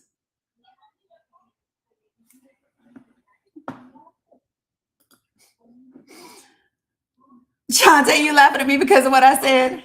Okay. Oh my Lord. Okay, when you guys think, I know y'all talking about my look. Okay, so I want y'all to think about when I said in today's world. So what do we have in today's world that's hi-fi, that's that allows us to do all the things? What do we have today? Right? Right. So in this day and age, lo-fi fucking wins. Right? Okay, let me ask this question, because I had all these people who believe that a lot more people have been unalive than 13. Correct. Well, my argument with that is, if I had a son that was in the service, they tell me, well, he can't call you or you can't talk to him. Mm-hmm. People have been able to talk to each other prior to what has happened, and you're telling me that these people who, when they make these numbers, like, oh, it's 3,000, you tell me it's 3,000 families who haven't been in touch with their people in any kind of form or fashion are not making noise about not being able to know if their families are unalive? So here's what I would say is that when people are deployed, you don't know when the next time maybe that you're going to talk to them is, especially once they get past a certain point. So like as they're going through the staging process, you might be able to talk to them once they leave Fayetteville, right? And when they get to the intermediary location. But once they head to the final destination, you may or may not be able to talk to those folks. You may or may not. I can remember when I was in the military and my daughter's dad was in Somalia. I didn't know when I was going to talk to him. I didn't have a clue. And I will tell you this, it's stressful as fuck when your phone rings at like 1 or 2 in the morning and you can hear the gunfire in the background. Yeah. You don't know when you're going to talk to them. But these people don't have iPhones. They don't have lines of communication that is not controlled by the armed forces. No, not when you are deployed in a war. Well, I mean, outside of that, you're not taking none of that with you. You're not. Mm-mm. Did you see my whole face? I've never experienced service, so I don't know. But I guess I just think that no, you're not on vacation. No. No. So this is what you have to understand. So like, listen, when you are only communicating on military phone lines that are secure. You're not calling home on a regular phone. You are calling home on a secure device.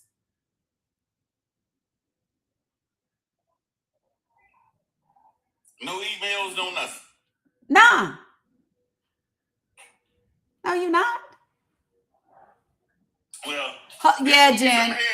If what people suggest that our casualties are in the thousands, there could be some heads rolling because you keep telling me 13 and trying to minimize my anger with the 13. There's going to be some kind of uproar when the 13 becomes four digits. Yeah. So let me just be clear about something. So folks, listen, when I used to have to call home from Korea, right? There's like these phone numbers, at least back then there was, right? And so I had to call a line and then they would get me connected with another line that actually would call that would connect me to my family. You are calling on their lines, but Jen was stationed overseas in the military. So yes, Kat said, I didn't talk to my daughter for 6 months. Yeah. So Jen, you want to speak to this? Yeah, just a little bit. So I was deployed in Afghanistan in 9-10, somewhere in that time frame. You have phones over there, their cell phone, but you buy minutes for them. It's like buying a prepaid phone. A burner. Yeah, basically, that you could call your family on, and the internet access that you had no filters. So, we were given briefings that you don't talk about anything on the internet because there's no filtering over there. When you go and you use a military computer, you're not going to talk about that stuff anyways. Nope. So you're limited on what you can and can't say. I had access to a phone over there, but I maybe called home once a month if I could, because we were high tempo at the time that I was over there. But you're not talking about anything. It's a really quick call. It's, hey, I'm good. I'm alive. Can you send me a care package with these snacks because I'm hungry? And that's once you're there and you have that, right? Yeah, so it takes a while. Yeah, these folks don't have that. These folks they don't have an address to get a care package. That shit is not happening right now. We've only been in this thing 5 weeks. Yeah, I mean, it was established over there, but even when we got over there, it was 3 months before I got my first care package. It was 6 months before I got a phone because they didn't have any available. So, it's not as high technology over there as everybody thinks it is.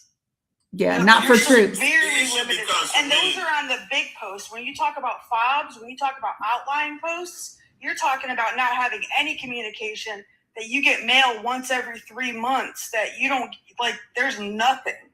I would suggest, if you want to see, when they talk about outlying posts, I would watch documentaries like Restrepo or Korengal that talk about the posts in Afghanistan that the 82nd Airborne was in, when they had no ability for contact other than to their command when they needed to do certain things. Like there's just, they didn't even have electricity until they got a generator and they built what they needed. So like the issue comes for me is this. Again, I've never been in the service, and I ain't got nothing but love for the people willing to go out there. You know, I played football, and I knew all the time football was no comparison to being in the service. And so I ain't even look at that as something I wanted to go through, even though I was a college football player. So the issue is for me, when you got somebody you love, and they're out there doing that, if you don't tell me, if my son or daughter ain't in that 13 and you keeping that a secret from me, well, you got some serious hatred for me when this is over, and you got to give me an account that for months I didn't know my child was unalive. But you have to understand that the families understand this. So I don't know how to explain it. I can maybe explain this a little bit. My mom was like super mad that she wasn't hearing from me on a weekly basis, and you know, she wasn't able to get care packages, and I had to explain to her, look, this I signed a contract, I'm doing my duty.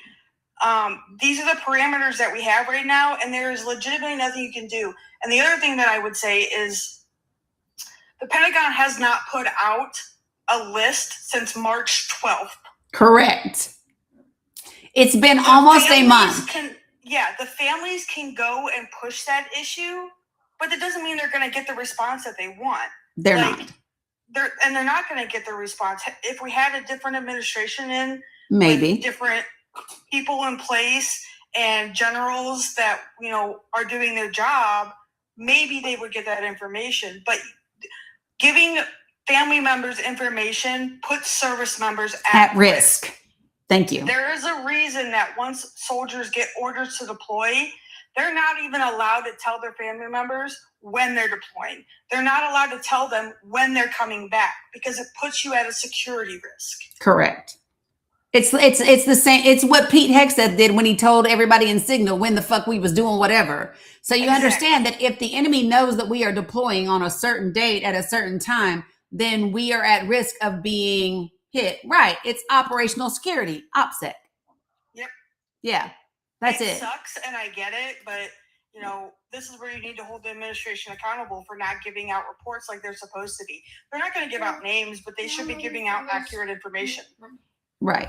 What, baby? So, and I'll just... Can I ask a question? Yeah, go ahead, A-Money. We were having this conversation yesterday, and I want to know you guys' inputs. Yeah. So, obviously, a lot of people don't believe what's going on in Iran and how Americans shouldn't go to serve. We also had vets on the panel as well. They were like that they have to go, but it's like, or they will be jailed. So would you guys go, or would you rather be jailed than go to another country to unalive people that did nothing to us specifically? Or is this a hard decision, or are y'all forced to go? I mean, go out to your family. I don't know. So the thing that's different now. So the whole thing that makes this a different conversation is the administration that we're under. Like that's the whole thing that makes it a different conversation because of the administration that we are under now. Right. So we've had conscientious objectors before, and there's a process that you go through for that. And you're not necessarily jailed, right? Because there's a process. This administration, like I said, is different. So I think, so the thing about it is that when you are deployed, not everyone is deployed for combat. Okay. So like for me, my position would not be being deployed for combat, right? That's not what I would, my position would be to support the people, my service member who are there, right? In terms of communication and information and whatever. Jen, what are your thoughts? I was deployed in a combat role. I think because we have more info, I'll put it to you this way. We have the ability to have more information today than we did post 9/11. So if I was in today knowing the information that I know, I would become a conscientious objector. Correct. And someone said in the comments, they made this a religious thing. Correct. And because of that, more people are going to have the ability to say that I object based on religion. Yes. And be able to push that through. Yes. And so that's Like I said, having the information that I have today, if I was I don't know, in, you had it right over there. I would be a conscientious objector because I don't believe in taking life for no reason. Right. I'm even though I was in a combat role, I am a I'm happy. passive person, and I am not going to be pushed to do something that it goes against my morality. And that's, Jen, that's exactly what they were saying. The calls that they were getting from over 1,000 soldiers last weekend was that very thing, is they did not want to take someone else's life for a war that they do not believe in. Right. And so that's why, that's Yeah. why we were having like a struggle yesterday too, as well. Like, because this is something I think a lot of us don't agree with, and sending our American troops to go essentially could be unalived for something that they did not believe in, and they shouldn't be forced to do it. And if there's a way for them not to go, they can't jail every single one of them. You know what I mean? yeah. Even if they were to put them in jail, they can't. There's too many. But I don't know. It's just stuck between a rock and a hard place, right? Go unalive people or go to jail. Mm-hmm. I'd rather go to jail, me personally, but So like for someone like me, the conversation would be different, because in my role, I wouldn't have been in a combat role. My role would have been to provide information and things that would have helped save the life of American soldiers. You know what I mean? And so that makes it even like, ugh, because whatever. So someone's asking about like what the process is, and I'm not completely, I don't know everything about the process, but you have to show documentation. You have to show proof that it is a reasonable objection. And if you want to talk about conscientious objectors in a combat role, I would suggest watching, what's that movie called? Don't ask me because I don't know. He was a medic during Vietnam. Yeah, I don't know the name of the movie. Wait, I know with those two guys. Hacksaw Ridge. Oh, It's called Hacksaw Ridge. maybe. It's been a long time. It's a process. It doesn't have to be a long process, but there is a process for it. And while you're going through that process, you are not deployed. Right. That's the thing, is once you start that process, they will not deploy you. Okay, so I need to share this with somebody because I saw something in the comments about this, and I don't know how many of you all are aware of this, but by the end of this year, registration in selective service will be automatic. Registration for the draft will be automatic by the end of this year. Yeah. I don't know how many of you all know that or not, but December 18th of 2025, the president signed the fiscal year 2026 NDAA into law, which mandates automatic selective service registration. And the agency engaged with Congress throughout the process regarding the automated legislative approval. It transfers responsibility for registration from individual men to the Social Security Office through integration with federal data sources. So SSS will implement I don't know why I said security, I meant selective service. So SSS will implement the change by December 2026, resulting in a streamlined registration process and corresponding workforce realignment. Now, whoever said women or whatever, I'm reading directly from the Selective Service government's website. No, it's not against human rights. No. And so I'm going to tell you exactly what I'm reading from Selective Service. It says to register men and maintain a system that, when authorized by the president and Congress, rapidly provides manpower in a fair and just manner while managing an alternative service program for conscientious objectors. So this is what it says. It doesn't say anything about women. Well, I need for you all to understand, we have a Secretary of Defense that doesn't believe women should be in combat. So, Yep. yeah. So no, the system, it was supposed to be an automated system, but so the system was never automated. People had to actually do it. Now the system will be completely automated. Okay. So y'all, I don't have any other information other than to tell you that the system becomes automated. And so that's literally all I can tell you. So they do have a reorganization plan for selective service. I'm just telling you, like, this is what they're doing. It doesn't say anything about women. It doesn't tell me whether it's going to be retroactive. It doesn't tell me any of that shit, y'all. It just says they are fully automating the process by December of this year. Okay, you guys. If you want to see the, there's $31 million for selective service. That's their budget. So the Selective Service Act, I can put that in the link tree if you would like, because it is a 39-page document. But I can put it in there for you along with the link to this post on the Selective Service website. Okay, that I can do. But let me tell you what I need to do immediately right now. Listen, folks, it is 1:30 in the afternoon. I have a lot to do. Hi, you guys. I have to prepare for our 6 o'clock meeting on Google. I have to prepare for that. If you have not, let me be clear.